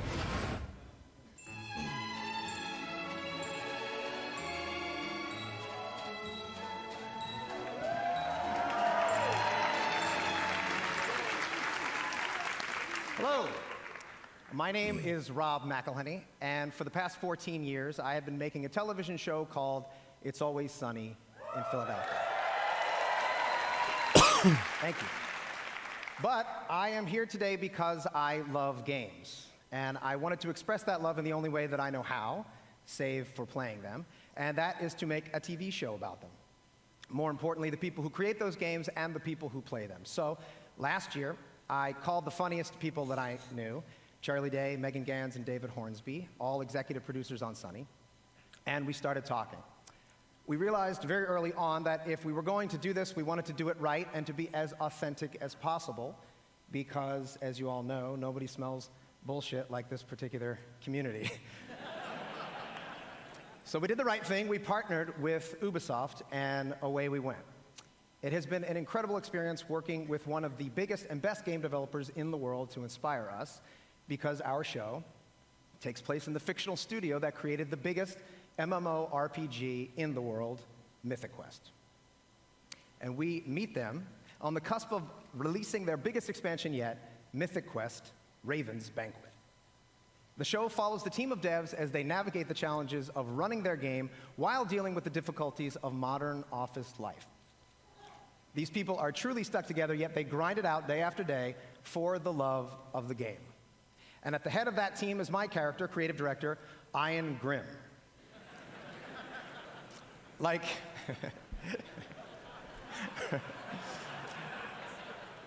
most creative directors, he's gifted, driven, and tirelessly dedicated to his game. And like most of the creative directors that I've met, he has an ego the size of a city bus. I'm gonna get my ass kicked backstage because there's a lot of creative directors here.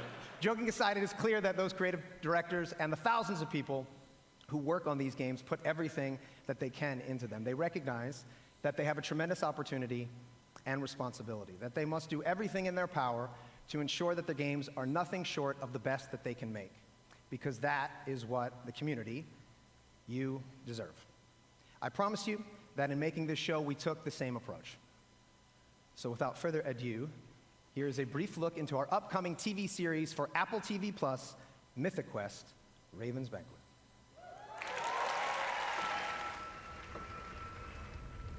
What is Mythic Quest? Some may say it's just a video game. When it first debuted, MQ was hailed as a masterpiece. Now played in 20 different countries on 6 continents, it's the biggest massive multiplayer role-playing game of all time. And today, they find themselves on the precipice of their first major expansion, Mythic Quest: Raven's Banquet. And it all falls on the shoulders of one man, creative director Ian Grimm. When we think about cultural touchstones, we think E.T., Star Wars, Avatar, and yet our industry dwarfs the traditional entertainment business. So when we think about legends, why not think Mythic Quest? True indeed. And when we think of visionary world-building artists, instead of just Spielberg, Lucas, and Cameron, why not think Grimm? I'm sorry, I gotta stop. What is this? It's a commercial for the game. It's a commercial for you. It's still going. Oh my god. This is insane. I think it's brilliant.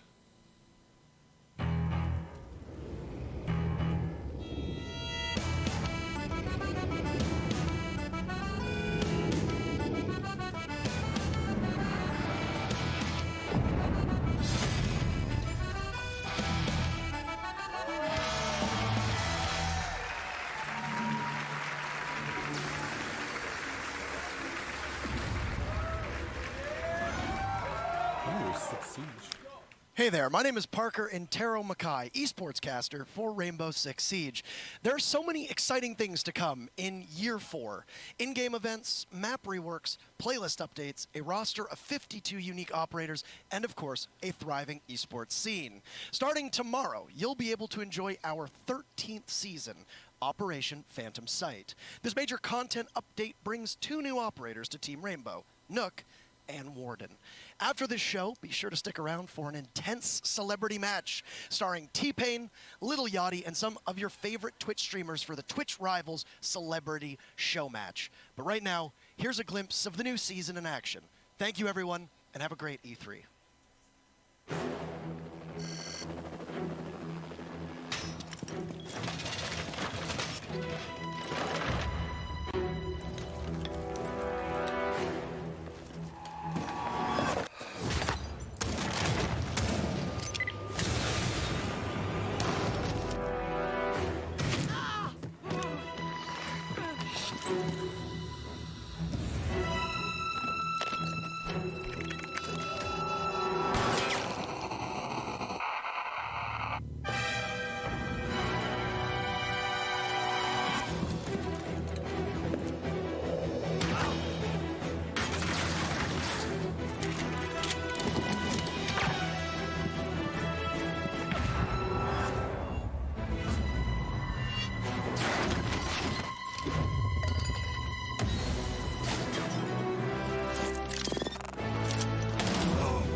Okay.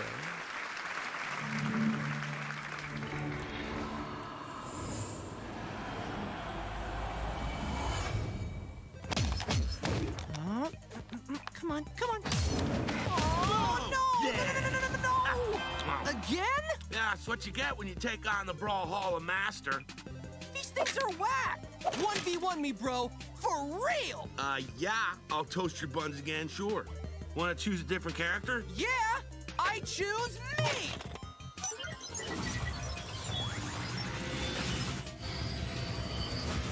Whoa. Yeah! Woohoo! Brawl Jabraic! Oh, my burrito. Whoa, it's those guys from the game. What time is it? Adventure time!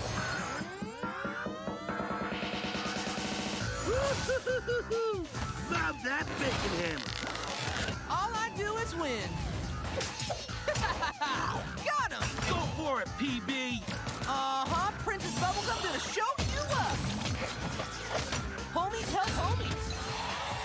This place has everything. Ha! Did somebody order a combo? Yeah! Woo! Mathematical! 25 million players! Dude, that's almost 25.5 million. Oh, snap! Look out! Bacon pancakes, making bacon pancakes. Brawlhalla? Brawlhalla? No, man! Brawlhalla! Oh. Hey, welcome to Brawlhalla. This game is...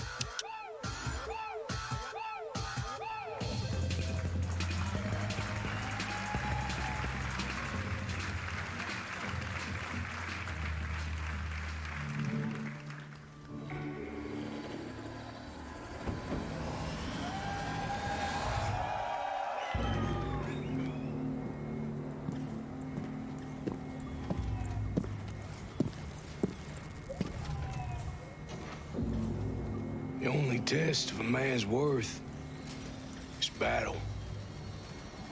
When those rounds come screaming past your head, you're gonna learn if you're hungry enough to take that victory.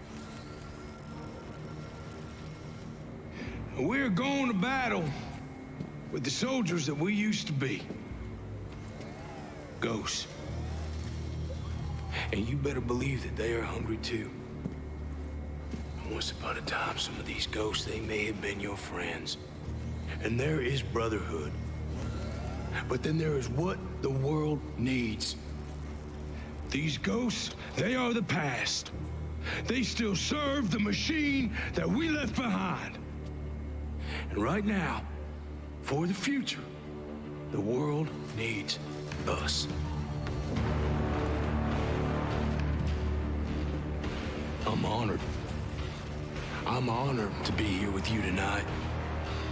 And as you head into battle, with that mean look in your eye, those bad intentions in your mind, remember this.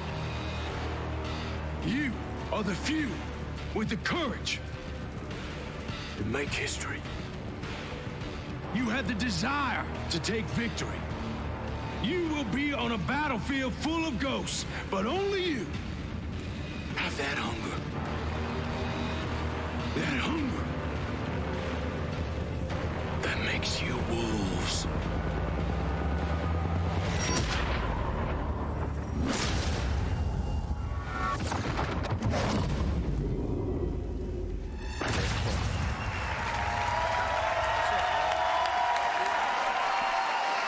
I wish they chose a different actor for that. All the way. What's going on, everybody? Hey, I'm John. Good to be here. This is Bam Bam the dog. Thank you for having me. Thank you. It's a real honor to be here with you guys today. Thank you. I love you too. Right on. This is awesome. This has been really great and exciting, and I'm really honored to be here. I'm enormously proud to be part of the development of this game. It was a pleasure to work with the Ubisoft team. You know, I've had the chance to play some pretty strong, tough men over the years. I've played a deputy fighting zombies, special forces soldier who lost everything. And now I get to play Cole D. Walker. He's a skilled former special operations soldier with his own sense of responsibility and his own moral code. He knows how things should be run. He loves his brothers, his fellow soldiers, but he is willing to do whatever it takes to complete his mission and take control of Aroa. There is no briefing. There's no backup. You will not face a group of bad guys or a criminal organization. You will face an entire army. My army, the Wolves.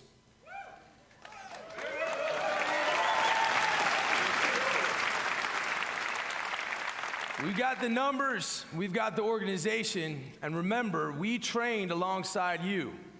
The weaponry of a fully operational special ops detachment. Trust me, there's an unparalleled arsenal of high-tech weapons in Aroa.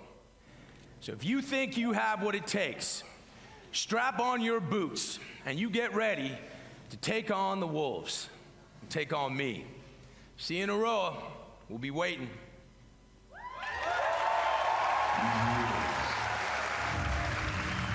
Are perfect predators. They have the knowledge of their hunting ground, but we have the element of surprise.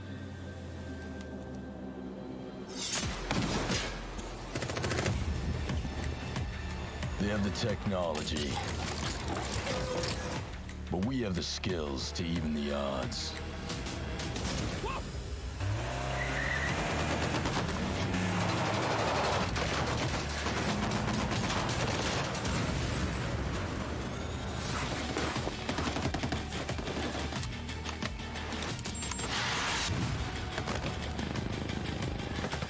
They have an army,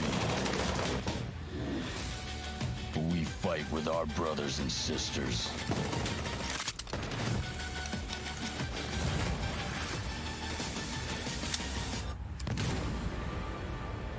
They are hungry, but we are enraged.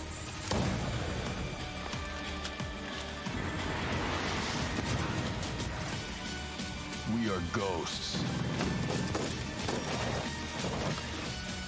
And ghosts never die.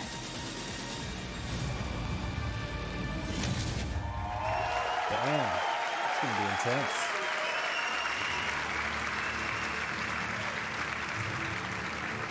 Get to kill the wolves.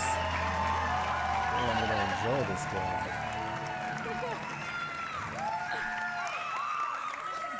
See why they partnered Hi, with everyone. Being a community developer on Ghost Recon Wildlands and Breakpoint has been an incredible journey for me so far. When we first announced the game, you were very excited. And after discussions with members of our community, I today announce that with our post-launch plan, we will be bringing back our AI teammates for our solo players.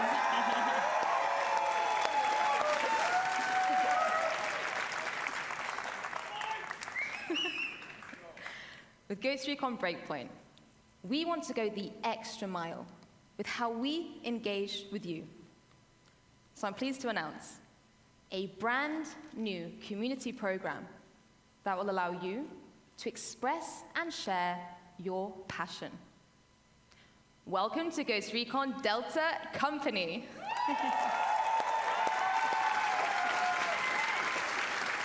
Okay, but what is it? From cosplay to streaming, fan art to forum discussions. However you show your love for Ghost Recon, there is something for you in our 5 different detachments, with lots of content to support you, as well as direct discussions with our studio. So head over to our Ghost Recon Breakpoint website to find out more, and hear from you soon, Delta Ghosts. Thank you very much, everyone.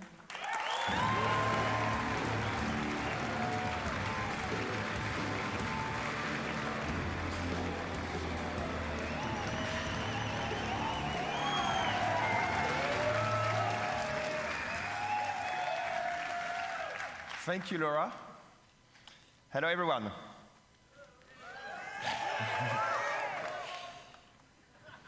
The Ghost Recon team has always taken great pride from your passion for our games. And that passion is what pushes us to deliver the best Spec Ops experience out there. Behind enemy lines, you will be fighting the most dangerous enemies the Ghosts have ever faced, constantly testing your survival skills.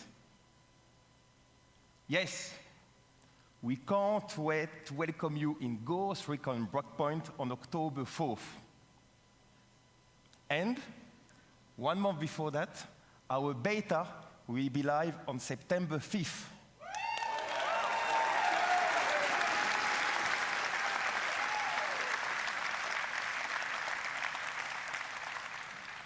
You can register on our website right now for a chance to participate.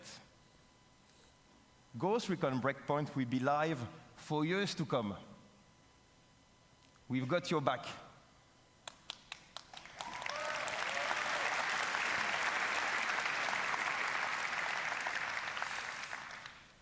New content, free updates, and many surprises inspired by our community.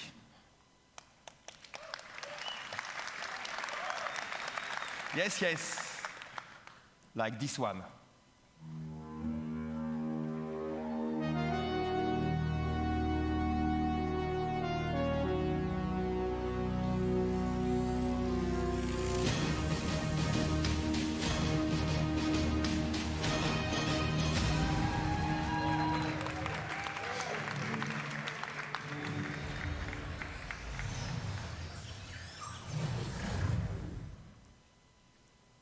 Will you survive your breakpoint? All right. See you all out there. Have a good one. Well, it definitely looks like a game that's going to be quite a bit of fun. I mean, usually those games are anyway, so I mean, they have a lot to live up to.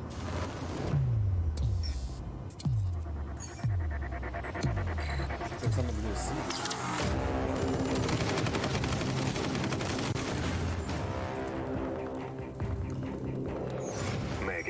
A dauntless and daring agent.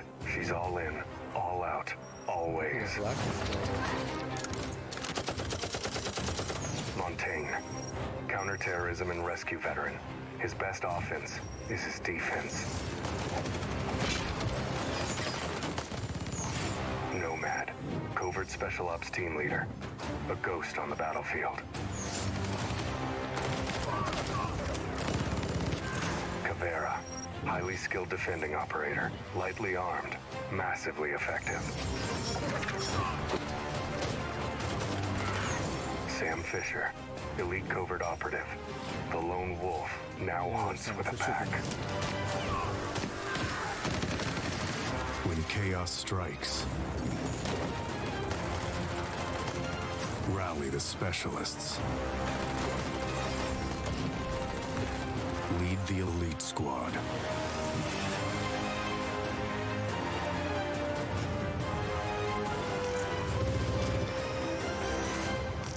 Pre-register now.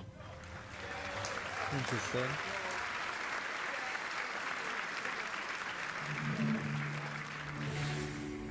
It said pre-register, not pre-purchase.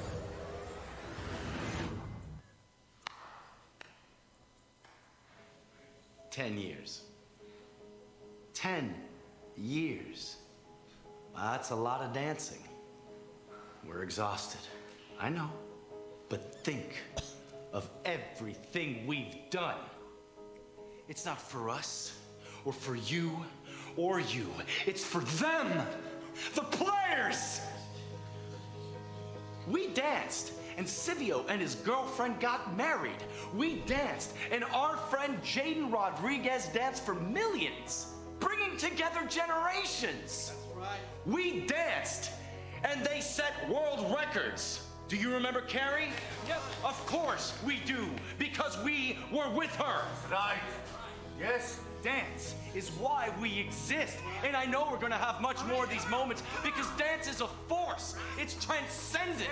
It unites and it shows us who we are. That's why Just Dance is more than just dance. Let's get out there and get ready for what's next.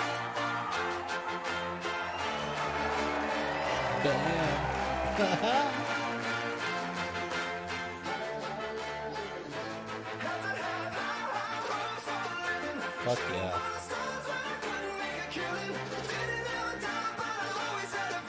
Game that everyone should have in every living room.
Fuck yeah.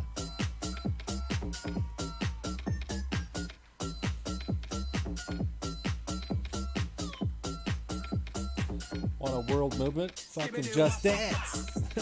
There's a good fucking world movement. You could argue with that.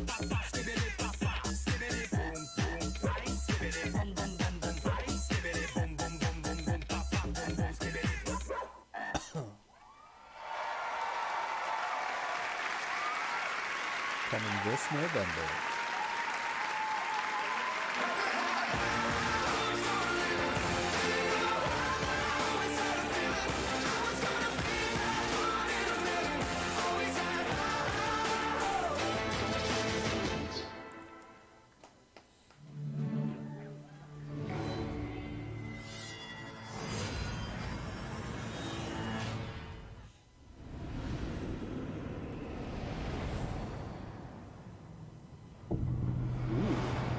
Dishonored's actually a game I have not started yet, and I'd really like to.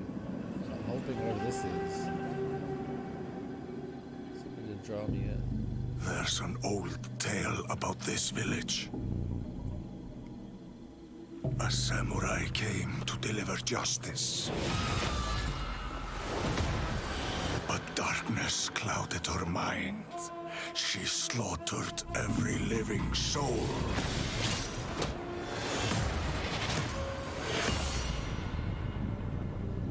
And became the spirit of death. Years later, we hunted the samurai in the village. We didn't believe the old tale. Not until a horror came.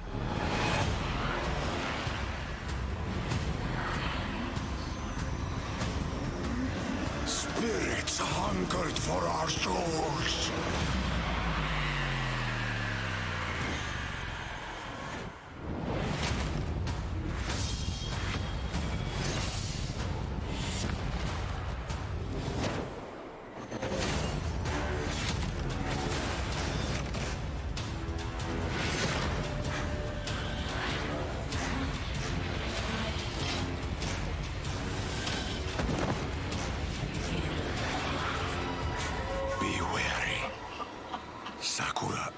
The spirit of death. And she's brought a curse that will doom us all.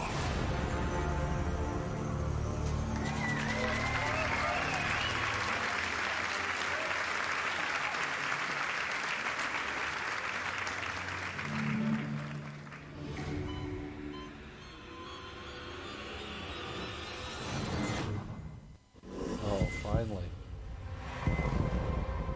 Has this something to do with Sam Fisher?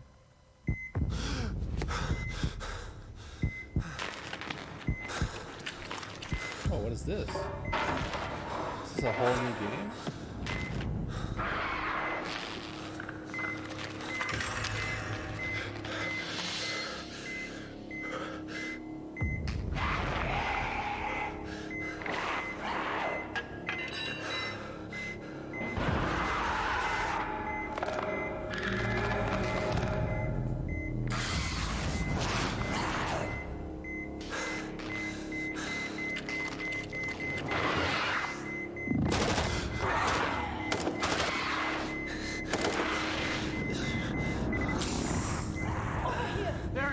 Oh.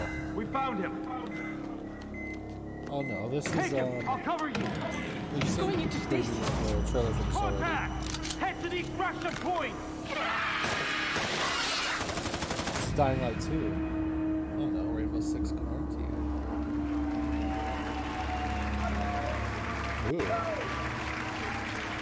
Rainbow Six Quarantine. That looks awesome. Pink hair, pink hair. Hi, I'm Bio Jad, and I'm the lead game designer on the next Rainbow Six game.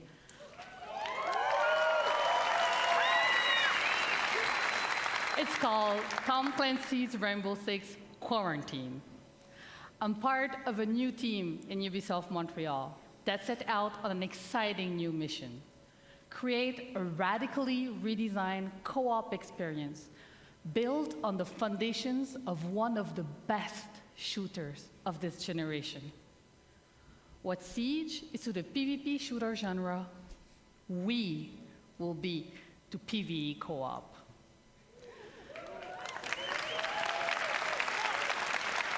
All right. Quarantine will test your tactical skills and survival instincts, You dropped it from holding 10 to you 3. and your operators on the razor's edge. It pulls you together as a squad, facing off against an unknown Squad and is devastating 4. parasite. You got a trio going. Come on, lady. You will risk everything every time you step into quarantine. Stay tuned and start prepping for your next deployment. I can't wait to show you more, and have a great E3. I don't understand. Not only is it not going to be PvP, it's going to be PvE. So that reduces the elements of like more players. So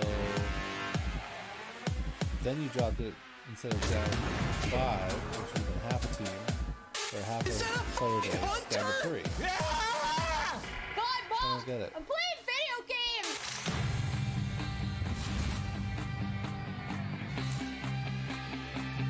In Siege, you got 10 players. Dropping 14 down to 3. I'm having a problem with that.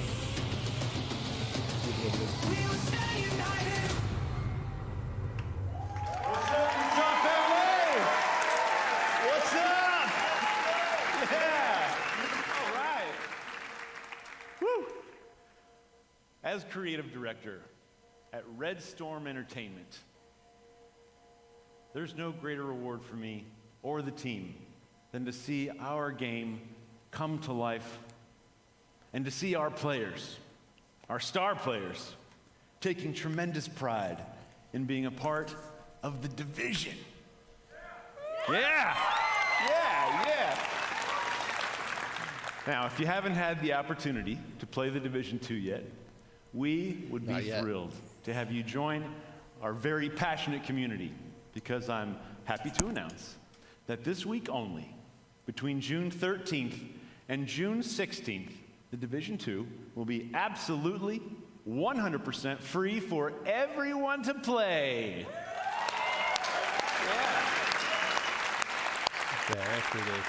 And there's no better time to join us, as we're about to release the first of our major content updates for our year one journey. A journey beyond Washington, D.C., to save not just a city, but an entire nation.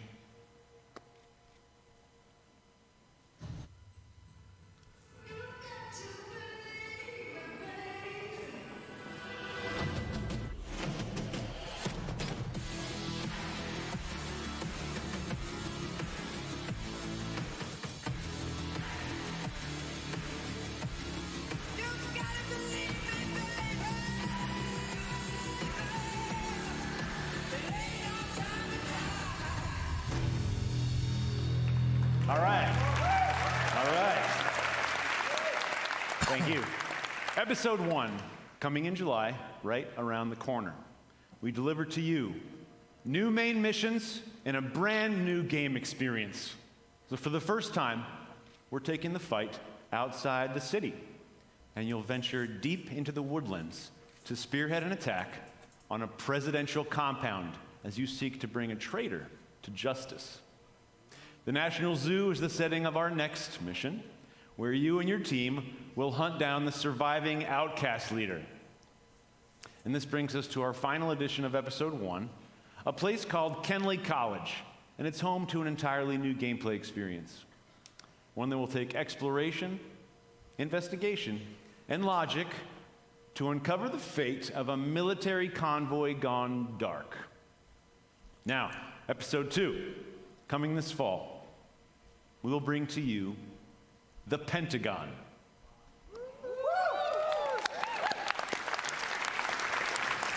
Once an impenetrable fortress, it has fallen to the Black Tusks, and its secrets are about to be thrown out into the open. You must do everything it takes to secure what lies behind the walls of this last castle. But this won't be the greatest danger you face in Episode 2. I'm very excited to tell you that our second raid will be coming this fall, bringing back intense 8-player action. Yeah! Watching you tackle the first raid was awesome, and we cannot wait to see what world records you break this time around. Interesting. Now, this brings us to our third and final episode of Year 1. What if Rebirth was not about bringing the world as we know it back to life, but the opposite? One man holds that power, and humanity itself is at stake. Agents, it's time to engage in a manhunt.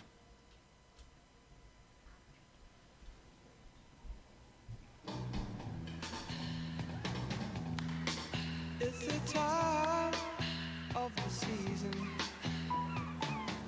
when love runs high. In this it to me easy. Let me try with pleasure. We had the training. We fought to protect the weak. But training doesn't prepare you to hunt someone you used to call brother. He has left us no other choice. If we don't stop him, there will be nothing left to save.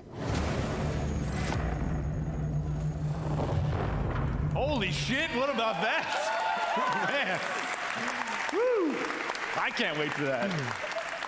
Okay, one last thing. As you might know, we have been working on a movie.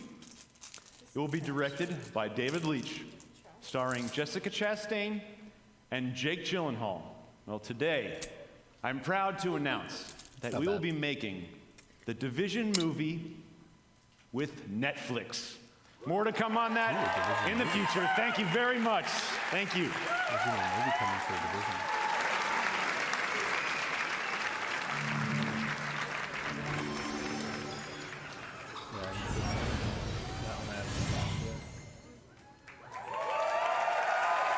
my God. Wow. Hello, everyone. I'm Brenda Panagrossi. I'm Vice President of Platform and Product Management. Ubisoft has been creating worlds for over 30 years. We have the most diverse library of games, and we're about to make it even easier for you to play them. I'm here to announce Ubisoft's new subscription service on PC called Uplay Plus.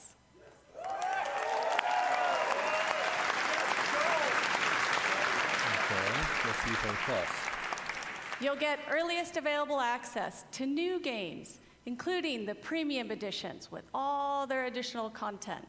And you can enjoy the depth of our PC catalog that includes over 100 games and growing.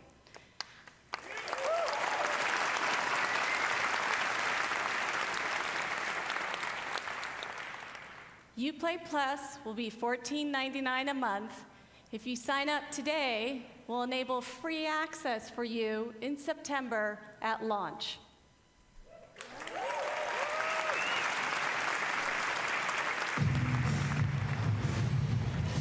Sign up for $14.99. Let me know if you ready to get dollars holler, cause we wildin' out. If you want it ready, steady go. Fight the good fight because this is war.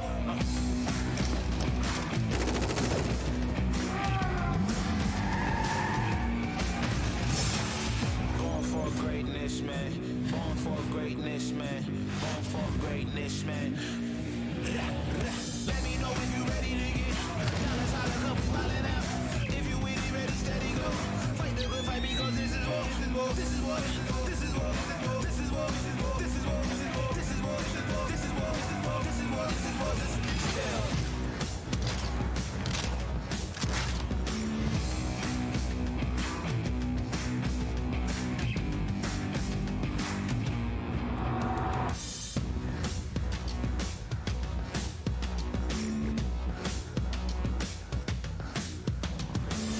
Born for greatness, man. Born for greatness, man. Born for greatness. It wasn't really well explained at all. Like, you pay $30 a year for the vault already. I don't understand. Wherever players are, we want to provide access to our games and services. I'm pleased to announce that in 2020, Uplay Plus will be available on Stadia. It's available on PC. Stadia is going to be everywhere. Stadia is the new generation gaming platform where you could play our Stadia games from any device. A special thank you to Phil Harrison and his team. This is the beginning of our partnership.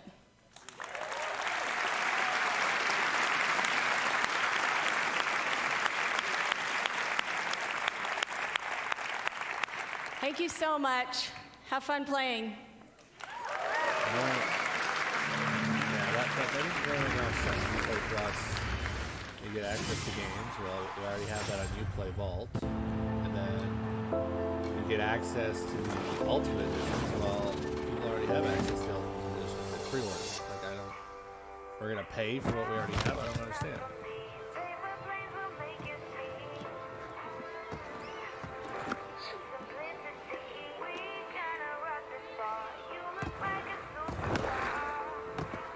I think that should have been a bit better explained. I don't know if it was just my understanding or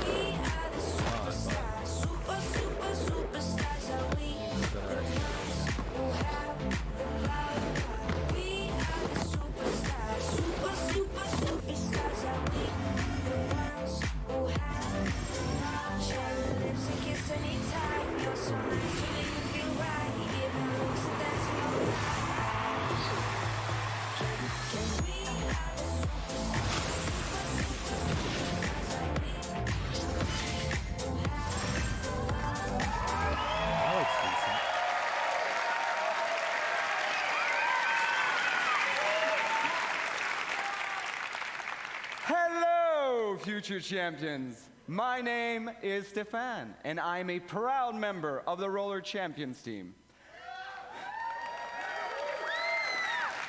All right, come on, bring it up. From the get-go, our ambitions with this game were very clear. We wanted to create something new.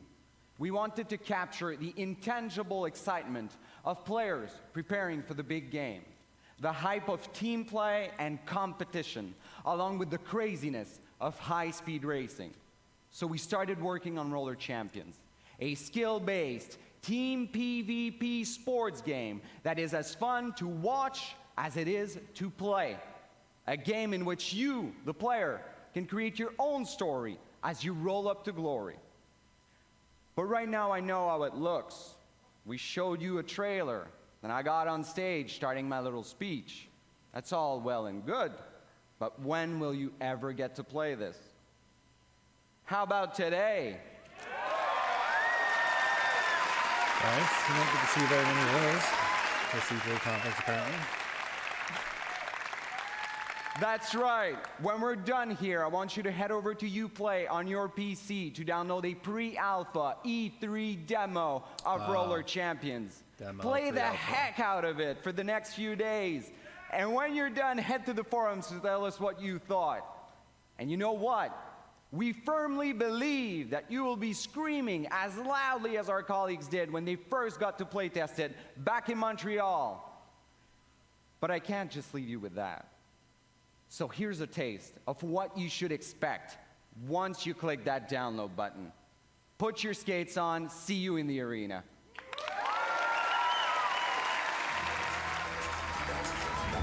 Welcome, ladies and gentlemen, to another nail-biting game of Roller Champions! Start the party, celebrate. I'm sick of nonsense. I want to elevate. Look at him go! Unbelievably fast! Remove the chain! What a tackle! Do it. If you really want to break away, let's go up, party. Look at him roll!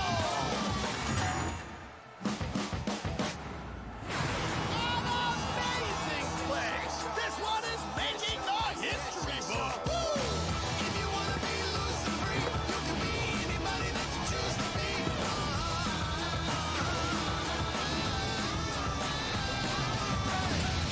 Yes, yes, y'all. Yes, yes, y'all. Yes, yes, y'all.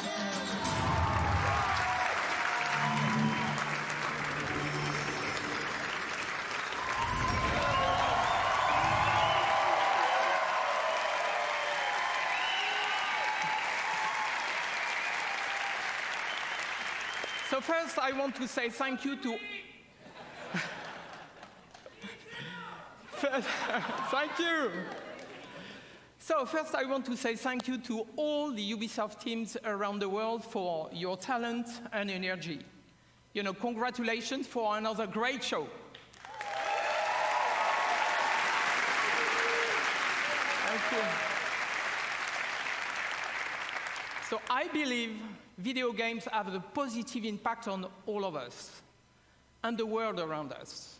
At Ubisoft, our intention is to create games that will make you stronger and happier in your life. When you play Ubisoft games, we hope you will spend quality time with family and friends and meet new inspiring people. Learn more about yourself by doing and gain new perspective on the world and help shape it. So to everyone who plays our games, thank you for your love. Thank you for the games. Fucking A.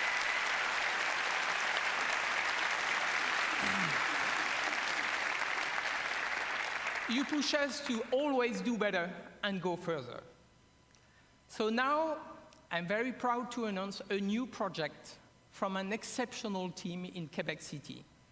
Please give a warm applause to Marc-Alexis Côté, who is coming to show you a sneak peek of his game.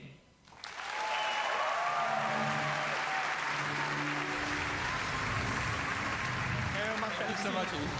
Thank you. Hello, everybody. Over the last 10 years, I've had the chance to be part of an incredible team that has always pushed the limits of Assassin's Creed and shown us different periods of our past.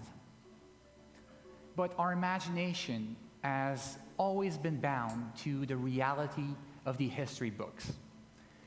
These past 4 years, our minds have lingered on a different aspect of our history: mythology. The stories of the ancient gods and their misadventures have existed through generations of storytellers and audiences and have transformed into tales that we still know and love today. Now, these stories have shaped our dreams, inspiring us to build something new, something that transcends the limits that we have always set upon ourselves. Today, I am very proud to have the chance to show you a glimpse, to show you a teaser of this brand new game that we've been working on. I hope you enjoy it. Thank you, and have a great E3.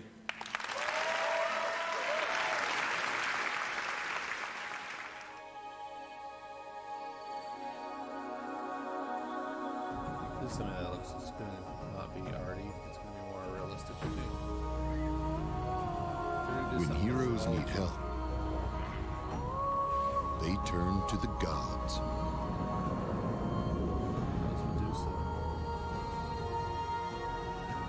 When gods need help, they turn to you.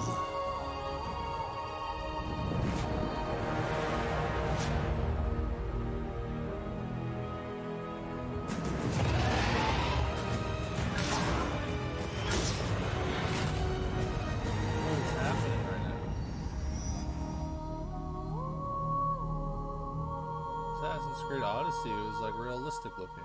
Like here we are. Hello, everybody. nice Let this sink in. Let this sink in, indeed. Hello, everybody at home. Thank you so much for watching. I hope you had a great show. But this is just the beginning, guys. This is just the beginning. Thank you, thank you, thank you. This is just the beginning. We are here outside of the Orpheum Theater, live from the Pro Zone, where we have an incredible Rainbow Six Siege show match together with Twitch rivals. We have our two new best friends, T-Pain and Lil Yachty. We brought some other streamers, so let's do this shit!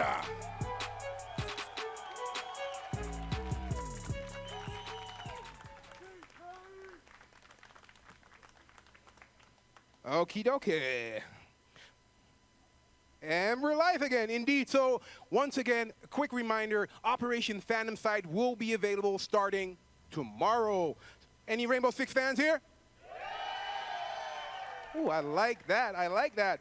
Now, we are super proud, super happy to present to you the Twitch Rivals Rainbow Six Siege Celebrity Showdown for the first time. This is one of many Rivals events to follow this year. At least we hope so. If this goes well, I guess it's up to you guys at home and to you guys here. Also, we have, as mentioned, 8 incredible streamers. We have 8 of the best streamers from all over the world. Probably the best in the world. Why not? Let's go for that. And 2 amazing team captains. And a quick thank you to our sponsors, to our partners at AOC for hooking us up with some of the gear you see out here. Thank you, guys. You're amazing. Now, the moment you have all been waiting for. The unexpected teams. Team number 1, Team Pain. Make some noise, everybody!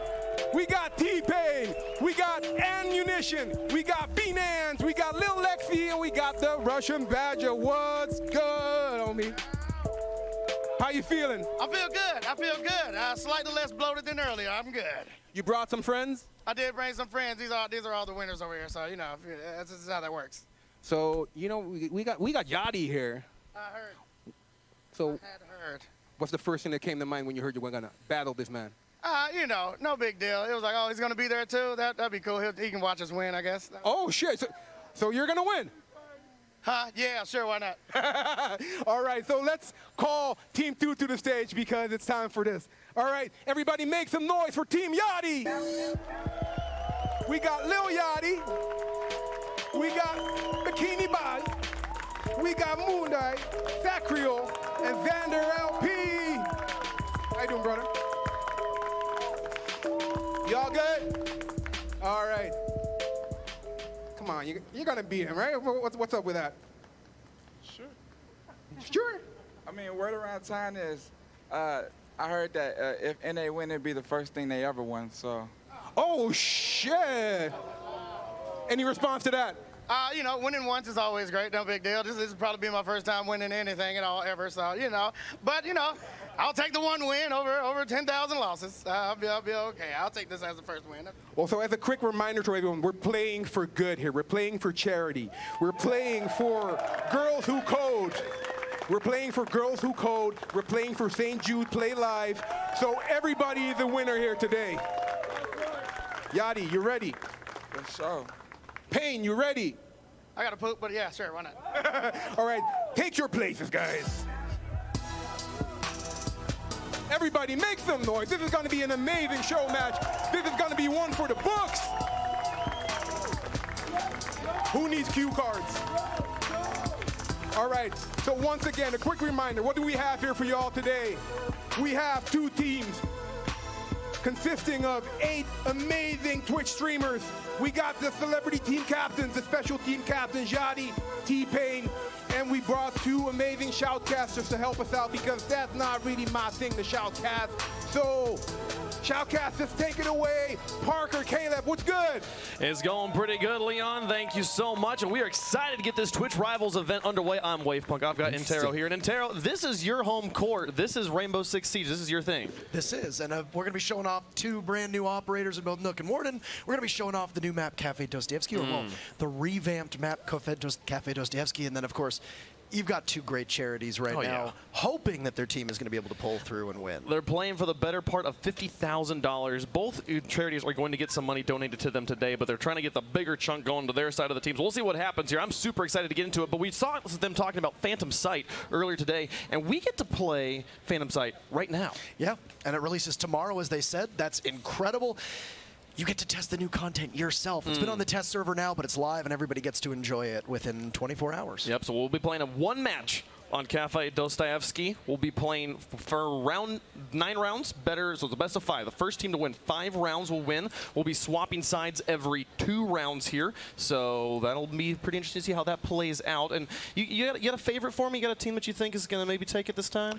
Well, I was originally rooting for North America because, as was correct, they don't ever win anything. And I have to suspect that was probably Bikini Body who told Lil Yachty that NA doesn't win anything. But now, bringing the fire, I got to cheer for EU. Oh, really? Okay. I like it. I think T-Pain's team's got some time. I know Ammunition and her gang there, they've got a fire lit underneath them after the last Twitch Rivals event. They're looking to get some vengeance. So I'm excited to see us get into it, but they're going to be getting that match started here ever so quickly. And what sort of things are you hoping our players bring out today? This is a charity event. We're playing for fun. We're playing for entertainment here. What sort of stunts are you hoping we see somebody pull? Well, we've got the Russian Badger in the game, and we've got Bikini Body in the game, so I'm imagining that there's probably going to be some some mayhem. I would just say play for fun. Try out the new content, try out the new operators. I don't know how many people know Cafe all that well. So Cafe changed, right? Right. We had Cafe before, and then they closed down. They had some problem in the kitchen. They Renovations. They renovate everything. Yeah. What's new about Cafe? Well, there's been a foyer that's been added in the front. There's new bomb set on the second floor. They added a bunch of extra room up on the third floor as well. Still only one bathroom in the map. So if you're visiting it, it's a facility for consuming food, but we only have one bathroom. Is it like a one-stall bathroom or like all the way on the top? It's not exactly accessible. How many 3-story maps are there in Siege? Is that standard for Siege? Oh, to I have don't know 3 the different exact levels? number. 3-story is pretty common. There's a lot of 2-story maps, 3-story maps, a couple 4-story, but not that many. I mean, this cafe is a big map. It's going to be defined by its verticality. For those that are unfamiliar with Siege, you've got a lot of soft destructive capabilities. You can shoot through floors, you can shoot through walls. You can kill somebody 2 stories below or 2 stories below you, 2 stories above you. It doesn't really matter. I love Siege for that reason. It is one of the most dynamic shooters on the market right now today. But we also have 2 new people who are going to be playing in this, or 2 new operators. Talk to me about these operators. Talk to me about Nook. So you've got Nook coming in. She's Danish. Right away, a lot of people might be frightened by the fact that her name has the O with the slash through it. She's a very spooky operator, as people have stylized. So her ability is she can go invisible to a variety of different cameras and only be detected if you're looking right at her. And it's possible that you can go undetected and sneak right into the middle of the site, and nobody might be the wiser. That's crazy. She's she's a pretty interesting operator, and I'm excited to see how she's going to be played out here in ranked and casual and pro league over the next season. All right, cool. And who do we have on the other side of the operator pool here? So you've got Warden, probably one of the best dressed, actually. Absolutely. Coming from the Secret Service, his ability is he has a little watch. Activate it, you can see through smoke, you can see through flashes. Very good at close quarters engagement and is able to negate a lot of different pushes that come from certain attackers who have abilities that are meant to hinder your ability to see where a plant is going down if you're planting the diffuser, etc. Awesome. So his watch does also tell time, right? I'm not entirely certain if it does. It's it's kind of weird how we're like, oh, phones, right? Like they do everything almost except call people now. Like they still call people, but you don't use them for that. And it's like I feel like watches are going that same direction. But T-Pain on your screen there, they are going to be. I'm super excited to have that guy here, and Lil Yachty as well. Of course, all of these individual streamers are streaming their own perspectives too. Yes. In normal Twitch Rivals events. This is a Twitch Rivals event, which means every single one of our competitors is live on Twitch right now. Use the Twitch Rivals extension to go check them all out. I'm sure they would all love it. That does mean T-Pain and Lil Yachty, also are streaming their perspectives live on Twitch. That is correct. If you want to go see how T-Pain plays, if you want to see how Lil Yachty plays, go check them out. I'm sure they would appreciate your company in chat. So I'm excited to get this one underway. And we'll be getting there as soon as we possibly can. But there's been this has been such a cool day. It has. We've seen so much stuff. That new Rainbow Six Squad Elite Squad game. Yeah. That looks pretty dope. And also Quarantine 2. I can't wait to see what happens from Quarantine. Looks like it's based off of Outbreak when you had the zombie mode just a couple seasons ago. I want to play it, but we're here doing this now. I know what I'm doing tonight. I'm going home and I'm downloading Roller Champions. And I'm grinding that as much as I possibly can. That game looks insane. I can't wait to get into it. But here's all the competitors on your screen. Again, every one of them live on Twitch right now. I'm sure you can go root for them and see their perspectives. This is one of the coolest things about Twitch Rivals. The thing that makes Twitch Rivals different from other sorts of video game competitions is that everyone's lives, which means every single perspective is viewable. If you're like, man, I really want to see the Rook player. I really want to see how do you play Monty in an actual competitive environment. The Monty player is streaming his perspective. You can go watch just that if you want to. Yeah, you can get individual pointers as well. You can hear if you've got your favorite streamer in there. As was noted by Leon, these are some of the most popular streamers when it comes to not just Twitch, but also Rainbow Six, and there's some fan favorites as well. And yeah, it's quite a swath of personalities. You've got a lot of humor mixed in there. You've got a lot of people who are also going to be trying, I think, pretty hard to try and bring some justice to their region and win some money for charity. Definitely want to make that happen. And we are waiting on one player to get into the lobby. We're not stalling for no reason. We do want to get into the gameplay as much as you guys do, I promise. So we'll get there as soon as we possibly can. Talk to me about what the strategy is going to be on the macro level for these teams, because they're playing a map that they're not familiar with. No, like we've got some very experienced shooter players here, but none of them have played on this new Cafe Dostoevsky. What's going to be the strategy? There's still some similarities to the way it was in the past. I'm really interested to see when they move into the game. You've got 2 rounds on attack, 2 rounds on defense, and then you swap, right? So because of this, there's going to be a little bit of consistency where you know, okay, next round we're going to be defending again, next round we're going to be attacking again, which we've actually seen with the new Ranked Reborn playlist that's in the actual game itself, is that we're moving more towards like the professional settings. Okay. So that consistency in the way that they're going to play, it's going to bring, I think, a little bit of excitement when they switch sides because of the fact that they're going to need to acclimate right away. I think we're ready to go. You see the good luck, have fun's down in chat, and I'm excited to get this match started. So then we'll get it booted up here, and we will go. What's he typing? What are we talking about? Nope, just starting up the game. Let's do it. Let's play some Rainbow Six Siege. See where we go. Playing the bomb mode, and we're talking about moving into some more towards pro settings here, but we're not getting any bans. No, so I mean, there's that Ranked Reborn playlist that exists right now, which is in the main build, where essentially you're going to be playing with what's coming to Ranked next season. Of course, Bomb is the game mode. It's denoted in the top left corner of your screen. Beanans, and giving me the Nook. Round 1, let's go. I want to see the new stuff. No Warden so far on Little Yachty's team. I don't know if it's going to come out at some point, but you got Little Yachty going with Cav. That's awesome. She's an operator who is almost the inverse of Nook on defense. She's able to silence, snap, and sneak up on people. T-Pain going to rock the Nomad, but Lil Lexi's on the Sledge, so I am fully Team T-Pain this round. I want to see the Nook win. I want to see Sledge walking through walls. I'm excited to get this action on their way. This is a good destructive combination from Team T-Pain as well. In the middle of the how operator loadout, you see Ann running with Finka. This is an operator whose ability gives an adrenal surge. It negates any recoil you might have. It gives you a little bit of health boost. And she comes equipped with frag grenades, which, as well as you can see with the Sledge and Little Lexi's hands, will also have frag grenades. So lots of explosive power here. The real question mark for me on Team Pain is going to be Russian Badger going with the recruit pick. Not exactly an operator that you see a lot of play with. Dude, I love him. He's going to be bringing out the memes all match. I can just feel it. Starting with the recruit. So this is actually one of the changes that we see to Cafe Dostoevsky here, is that the site on the first floor has been moved into the kitchen instead of the front of the bakery. So, well, you're going to see some pretty quick action, because it does appear that with the first Finka boost going off, Russian Badger is already at the finish line, just inside of the kitchen, and he's got a shotgun, and he's going to start things off, and oh no, it's Little Yachty, the first one to fall. Xander finds the trade, but Russian Badger, another one on the moon die. They're just in. They're in the building right now, and T-Pain is looking for his first kill. He's going to be having to do some heavy lifting here and doesn't pick the best opportunity to reload.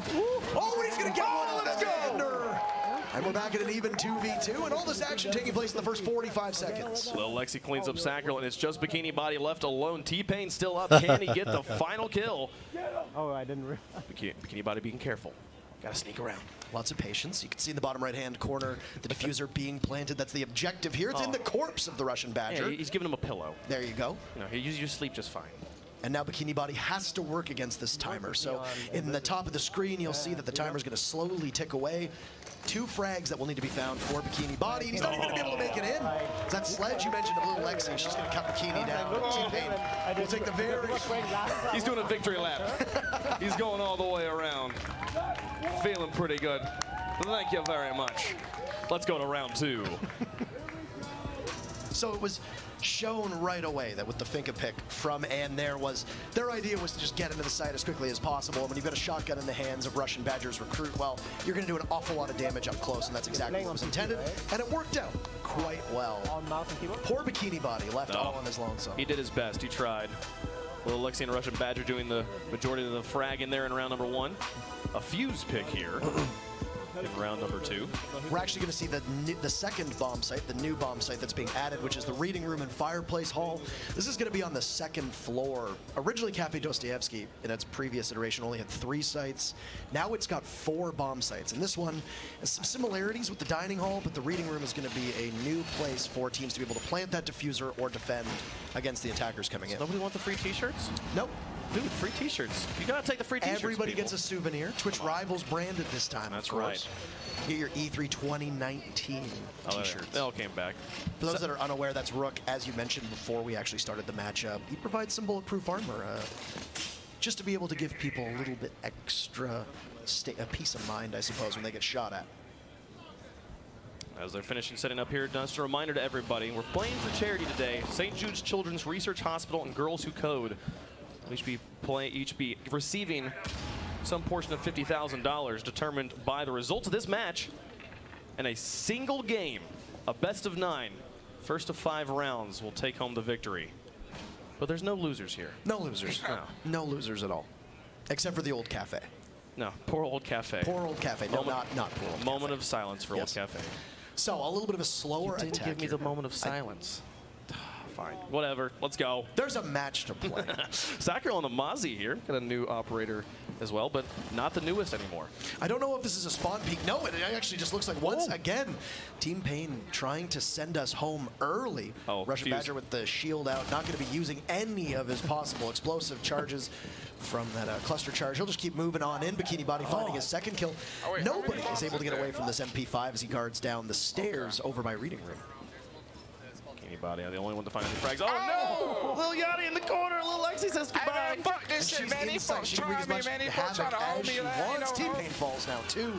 That was a quick start for Team Pain on round number 1. Not going so well here, but she's got 2. No, cleaned up by Xander. It's our boy, the Russian Badger, last alive. And he is a Russian operator in Mother Russia. He's already gotten 1 kill with the cluster charge. There's still 2 more to go. That shield. It's going to stop most of the damage in the PMM pistol that he has in his hands. It packs a real punch as well. Yeah, but they know where he is. So he goes for a long flank. Now he is a 3 armor, so he makes an awful lot of noise. He also moves at the slowest speed, but he still has 2 of his abilities left. So his gadget essentially is a grenade launcher that fires these pucks of grenades out and can deal quite a bit of damage. He's going to be confronting Bikini Body in just a moment. No, Bikini Body on the back, and they'll finish him off. Bikini Body having a great round there. But Lil Lexi winning the battle of the Lils here in round 2. We'll see if Yachty can find revenge. So Bikini Body's strategy was to just hide in the most obvious place possible, just around the banisters, and then wait very patiently. Ahead in round 3, we do switch up sides, tied up at a round apiece right now. So that's correct. This is what we mentioned about that side switch. So it's been a couple of good rounds. Team Pain, who after 2 attacks split their first go at it, they're now going to be on defense. And it looks like they'll go to Cocktail Lounge upstairs. This is a site that got completely overhauled. It used to be a nice big open strip, and Russian Badger's my favorite person in the world right now. We got Tachanka coming on out, locked in and ready to go. Who's T-Pain playing? Affectionately referred to as the Lord. The Lord. And if you're running the Tachanka, you got to run the shotgun, preferably suppressed. And we'll see if that's exactly what his loadout is going to be. It does appear to be what is called the sausage. He's going to get his free t-shirt off the bat. He's ready to go. Tachanka. Now, for people who don't watch Rainbow Six, he tends to be the most well-known of all the operators. Probably a bit of a meme in the community. He has a turret that you anchor down and then just sit and wait. Very stationary, and while most people know where you're going to be, you can return fire, but it does have a pane of glass that prevents you from taking any damage to the head. And this looks like it's going to be a good old-fashioned spawn peak for the Russian Badger, getting as much content as possible. Now, if you are someone who just tuned in and you play a lot of Rainbow Six Siege, and you're like, what are they doing? How are they on Cafe here, and why does it look different? We're playing on the Phantom Side patch that comes out tomorrow. Be sure to be playing the game. It's at a great degree of difficulty putting down this turret, and I think the spawn peak with the pistol is not exactly the wisest of ideas. But he's gonna oh find my one goodness. onto Bikini Let's go. Body.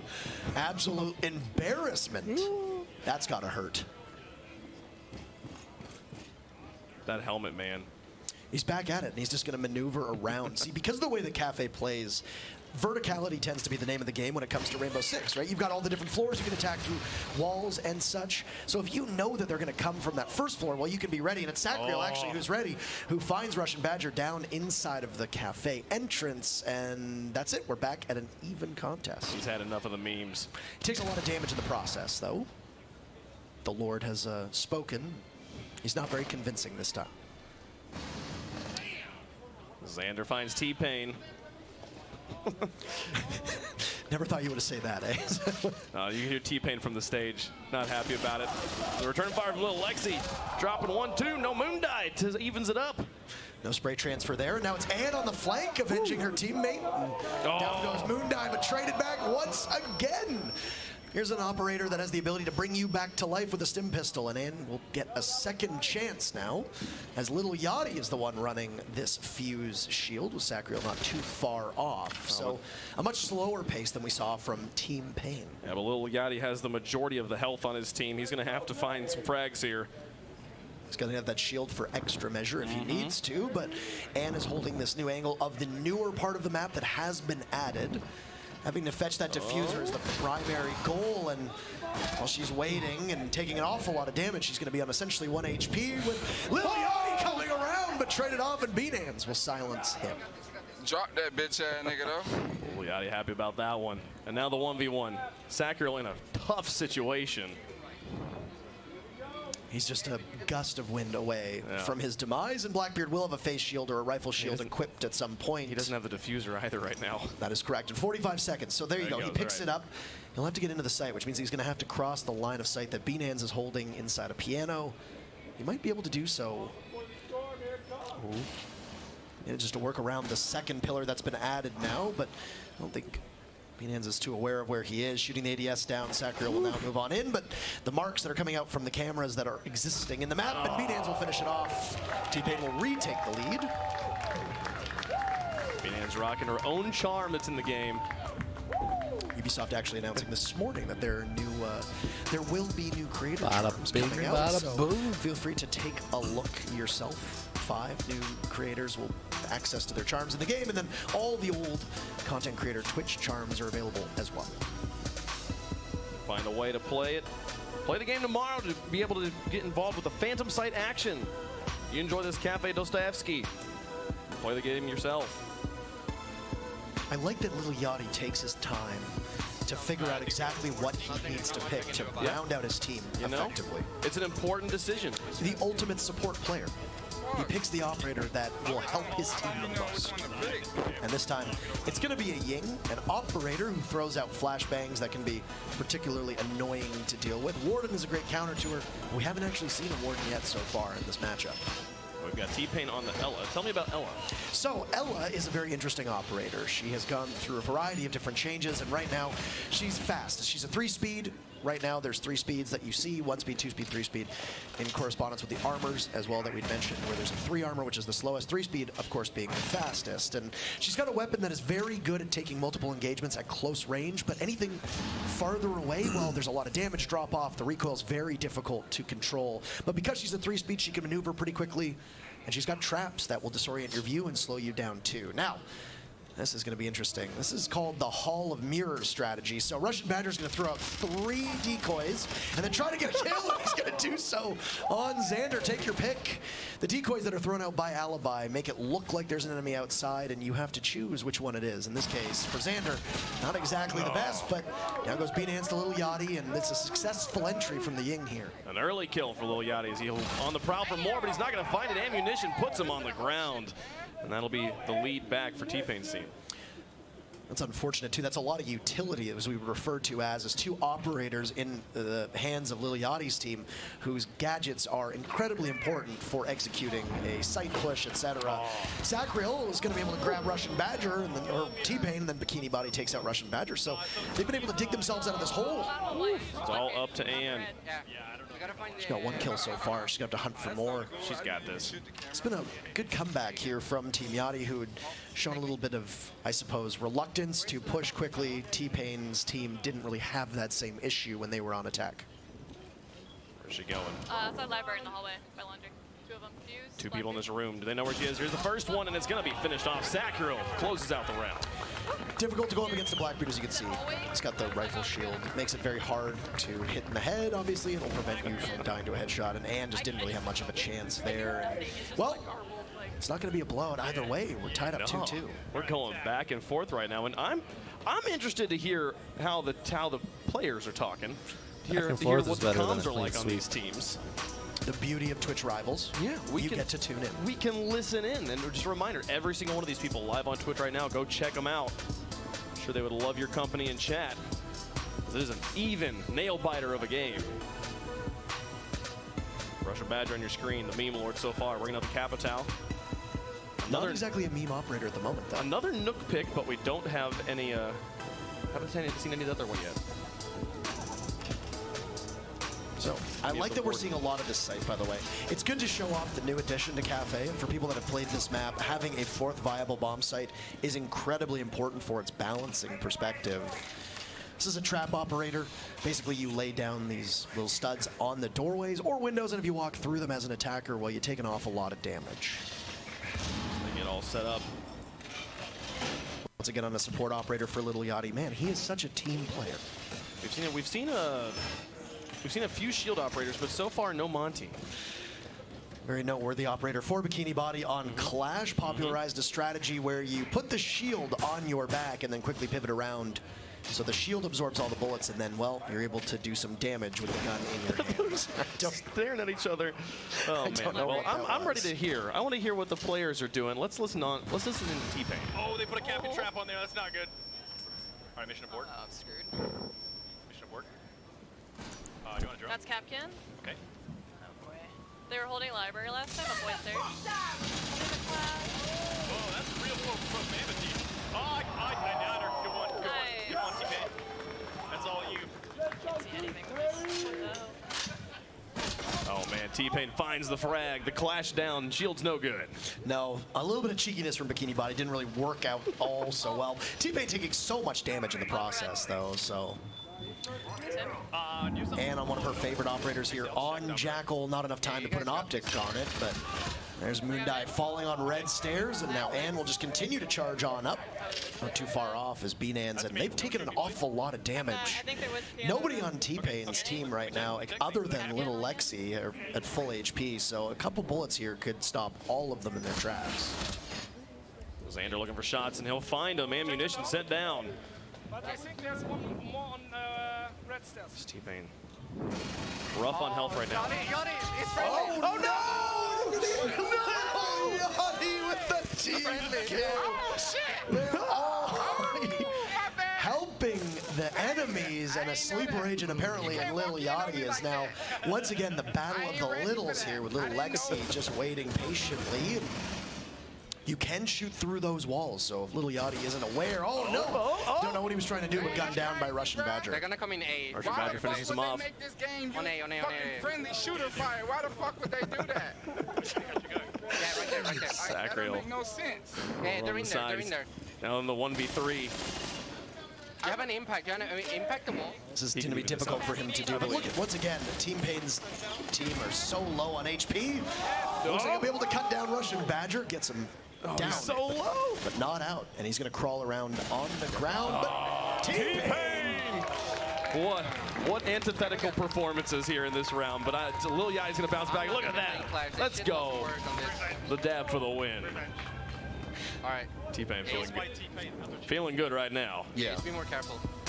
Don't actually shoot. So they've been going back and forth, as they also have on side swaps. And so as you've noted, now that we're in round 6, Orange Team, Team Lil Yachty, back on defense. So as some speculated, maybe this could be a blowout from either team. Not the case at all. And everybody's pulling their weight. I mean, we can't, you don't get to see the scoreboard, but we can. And basically everybody is within the same range of each other. We only play 9 rounds. That's correct. We're in round 6. We got 3 rounds left after that. Like, it's crazy how this is coming down to the wire. Yep. You've been seeing a lot of Nook recently, but you haven't seen any Warden yet, so...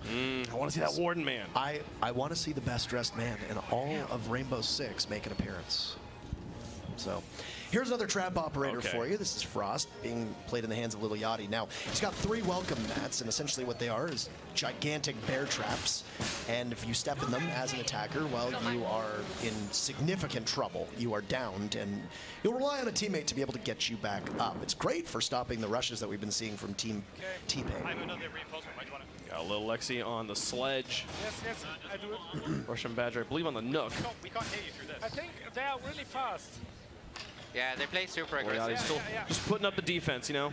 It's another tool that the defenders have at their disposal. Essentially, you can barricade doors and windows up and slow everybody down. And sometimes at higher levels, it might actually work against you because it does box yourself in. So we'll see. But Russian Badger, once again, this man is breaking every land speed record to be able to get inside the building as fast as he can.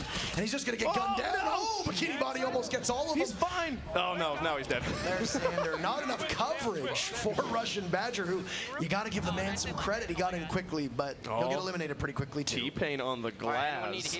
Recently nerfed a little bit, but still the sniper. Absolutely. Used to be able to see through smoke in every single way. Now he can see through smoke if he stays immobile. So, but Lil Yachty here playing inside of this train car with the shotgun in hand. If he's got his traps down too, then this man's going to be able to have so much coverage. Doesn't appear to be the case. T-Pain's just going to wander on in though, and around this marble banister, can't see anything at all. Gonna get some marks, and down goes little Lexi. So, once again, you have Team Lil Yachty taking the lead in terms of operators, and T-Pain will soldier on. He's got a goo mine in his heel, which makes it so you can't run, you take a little bit of damage. He'll pull it out, but Xander knows that the smoke is coming, and T-Pain appears to be a bit confused, and Xander will get B-Dance for his trouble, but the wall, it looks like T-Pain will be able to do a little bit of damage, and Xander will walk away a little worse for wear. How about I just run? Xander dropping down. Let's just do that. Oh, T-Pain. He's going to be left alone.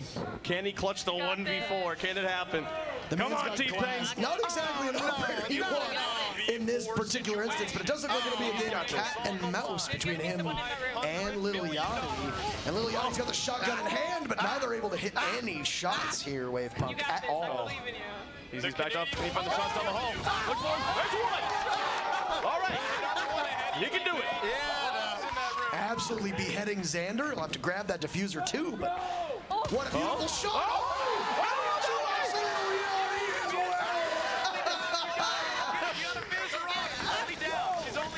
Can he make it? Can he make it? Kill her, finish her off. He's got to finish her off. No. I'm looking at you. Oh, no, they're coming up the stairs. No, up the stairs behind him. But he got the kill. He finished off Lil Yachty. Bikini Body will win the round. I got nervous. Great. You did fantastic. I got nervous. These teams are not able to shake one another. Stim pistol in hand could have possibly given some life to T-Pain and then knifed him anyway. It's a one-hit kill. And we're back tied up again. I feel like we've been saying this every It's been every the max lead. Being tied up is much better than just cleaning No sweep, team has though. led by 2 rounds yet. As we're getting Much closer better and to see a closer to that competitive back and final forth game. round 9 for all the marbles. Now what needs to happen is North America needs to be on the precipice of winning and then choke, and EU needs to win, as is tradition here. So we'll see if the prophecy will fulfill itself, and that'll give Team Yachty the opportunity to walk away with the win. As we noted a couple times, there's no losers here. Exactly. This is for charity, so everybody walks away. There's bragging rights, and when we live in the era of social media, bragging rights are really... It's Twitch rivals. It's about the rivalry, That's man, true. you know? Everyone live on Twitch right now and playing for a good cause, looking to raise money for St. Jude's Children's Hospital and Girls Who Code. That is absolutely correct. So 2 very good charities as well that are, I'm sure, have a vested interest in their team prevailing here. So. Where the hatch? This is if you were to play this game seriously and you look at the lineup of Team Yachty, this is a very interesting lineup. You got a shield operator, you got 2 shields, technically, with Sacriel running the Blackbeard, and then once again, we mentioned this Finka in the very first round. It gives you the boost. T-Pain having some difficulties where to put down this Black Mirror, but that's okay. He's upstairs all on his lonesome. We got this. Bikini Body. All right, well, one. Back here on the shields, playing with Lil Yachty right now on the outside. What'd you ask? It's one of the newer operators prior to, actually, that was in the hands of Lil Yachty. Gridlock. Okay, sorry. Bikini Body might actually become the very first victim here. As Russian Badger waiting very patiently. Oh no! With the shield! This is very dangerous, and he's going to get completely flashed to finish off. The 2 memers in a collision course downstairs in the bakery. I think it was Russian Badger sent over his comms. He was going to be looking for a nice brioche bun. Think of me. What is on? Now, that's actually a good opportunity to see what Finka does. She can actually bring you back from the dead, very similar to Doc does on defense. If you get down her ability, Adrenal Surge, it gets you back up off the ground. Okay, we got ammunition left. Ammunition over there on the stairs. Left now on the 2v5. Liliati caught in the bear trap, so he goes for broke. Where are they? And Beanans will be able to get this finish if she wants to, with Anne doing her best as well. White stars, white stars. Finds the knife kill on Bikini Body. Yeah, right there. No team has won 2 in a row. Oh, no way. No way. 2v2. Beautiful double kill from Anne there inside of reading. That was a really nice kill. Tough position now for Moon, who does have the SASG. That was the shotgun that we saw being run from Tachanka earlier. There's an awful lot of damage up close, but has quite a great deal of recoil too, and has Sacriel not too far off, so both of them are just essentially knocking on the door of this site. Damn. And they do hold the diffuser as well, so if they need to, they can possibly get this objective down. Where's that? That's where it's going to be very important that Anne and Beanans can stop them. Okay, then reload then. Could have swore. Showing off the destructive capabilities here. So all of these walls, actually, that separate Sacriel from the train car, you can shoot through those walls completely and expose the opponent behind it, be you an attacker or a defender. Awful lot of patience there on red stairs, though, just essentially waiting. And Moon will go on drone, something that really hasn't been happening all that much in this matchup. Leave a little drone to gather intel if you need to. Yeah. All the technology. And finds one through the wall. A headshot on the Moon die. And now Sacriel all alone on the Blackbeard. The double team. The double team. Big time. It's just the wall bangs for days. Well, Moon opened up all these holes in the wall, and it's actually working against Sacriel now because his position's been given away. He has only that one rifle shield left, which means he can absorb some damage with it, but it won't really be all that much. And Beanans has a reinforced wall that she can play behind, so she's going to be completely impervious to any damage. And when she pops out, she can get it. And T-Pain's team will once again take the lead. They take round 7, and they are now on match point. It's best of 5. They've got 4 in the bag. They need one more here to get the victory in our celebrity showdown. Who's it going to be? Do we go to round 9? Do you think we're going and bring it back? I mean, like I said, the prophecy is EU needs to win this one, so you got to have Team Lil Yachty win it. And then they need to do something they haven't done so far, which is win 2 in a row. Break the hearts of North America. Play the Warden. Bring the Warden out. Last opportunity to do so. Probably won't see it. I don't know. With everything on the line, the Tachanka's I'll take a Tachanka. Tachanka sounds pretty great. T-Pain, where you going? What are we doing here? This is the little Yachty strat where he waits until the final moment and picks an operator that is so crucial. The Castle. Castle's a very good operator here on Cafe. His ability is essentially to close off doors and windows with a barricade that can only be destroyed either by meleeing it a set amount of times or with explosives. So exceptional at slowing down pushes, similar to trap operators as we'd mentioned earlier. T-Pain's team 1 round away from winning this. If you're rooting for Lil Yachty, make some noise, give them some support. They need all the energy they can get. Lil Yachty on the drone right now. It's like 5 claps. Hey, you know what? There's 5 people rooting for him there. Everyone's just shy. They're still just lost in everything they just saw in that press conference, man. Yeah. This is Tachanka on his turn. Some renovation work being done here, and Xander knows exactly where Tachanka is, so you have this preparation phase, whereas an attacker, you know exactly where the defenders can be, and all it's going to take is a quick little mark here, and Russian Badger is going to be found out, and he might not be long for this earth. I don't know, man. You might not like peak performance. You might not like. Oh, he got him. This is peak performance right here.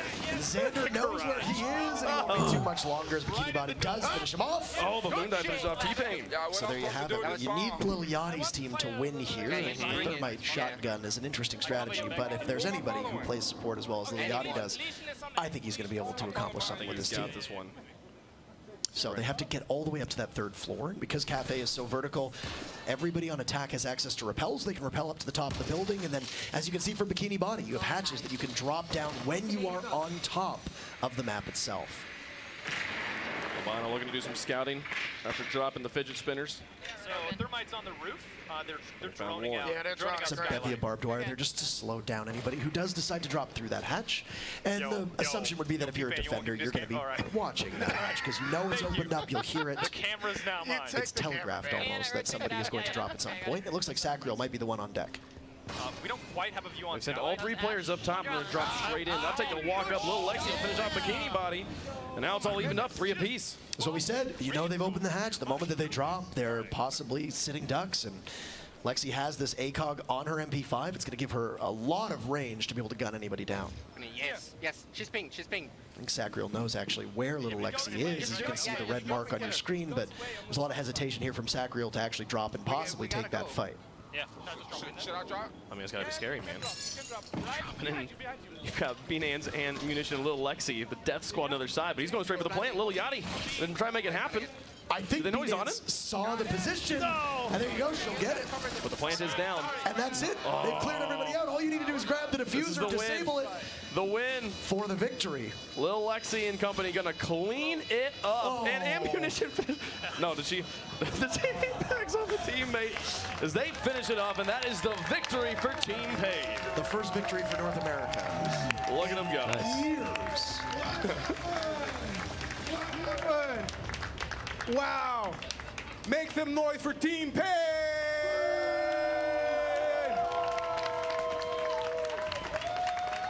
Well done, guys. Well done, well done. Yachty, what happened, man? Got out there. Whole team played a really good game. You know, third quarter, we tried really hard. We went in the paint, left a few in the back end, and just wasn't strong enough. You feeling good, though? Because you won 10K for your charity. It's all good. 10K is better than no K. Exactly. At Ubisoft, everybody is the winner. So 10K for the runner-up, Team Yachty. 40K for team winning, Team Pain, sorry. Can everybody, winning team, please. Or shall we start with the runner-up? Let's start with the runner-up. Team Yachty, we have something for you guys. We have a wonderful, way too big check for 10K. We can do your post moment with this if you want. Come on, yeah, everybody. Team Yachty. They're signing off. Indeed, we're signing off. They were streaming to their own audiences, so they had to do the right thing and sign off properly. Any final words from you guys? Oh, shit. Wow. All righty. Once again, make some noise for Team Yachty. All right. Thank you guys very much. We're going to do a team picture after, so you can put this down for now. We'll put it right about here. Boom. And then the winning team. Yes. Team Pain, make your way forward, guys. Claim your prize. This is your moment in the spotlight. You did an amazing job. Indeed. Indeed. All right, are you guys ready? 40K for St. Jude Play Live. The biggest check in the world. So how you feeling, Payne? Oh, well, you know, I think Yachty played a good game. You know, everybody on the team just seemed like they were really determined. We just wanted it more, and I think that came out in all the highlights. And yeah, everything went just as God planned it. So, you know. Your impression was amazing. How are you guys feeling? You feeling good? I feel fabulous. I feel great right now. It's a good cause. Indeed, it's all about the good causes. So, yeah, let's put it down. Let's put it down. Alrighty, shall we pose for a team picture, everyone together? Yeah. Indeed, everybody make some noise for Team Yachty and Team Pain.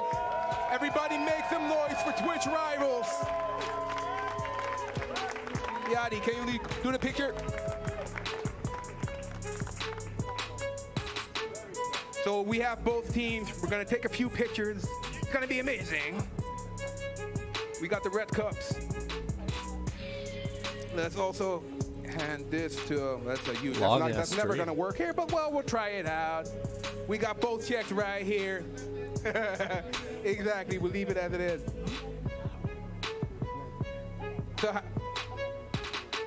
So final words of celebration.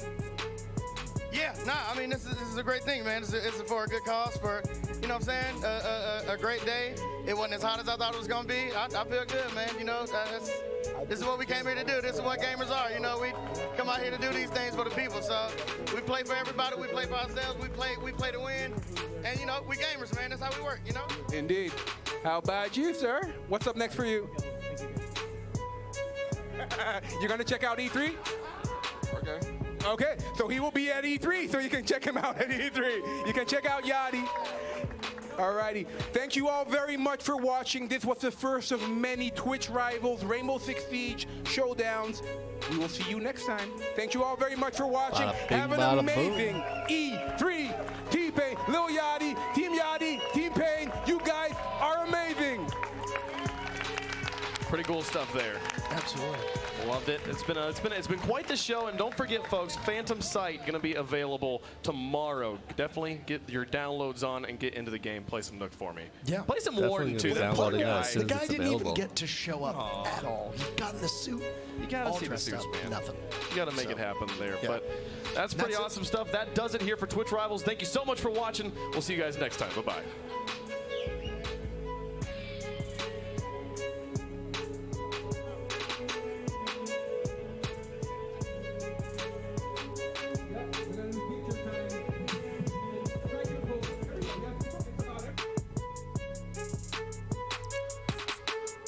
All right. Looks like it's a wrap. 7,835 watching. Yeah, we didn't see nothing to do with Sam Fisher.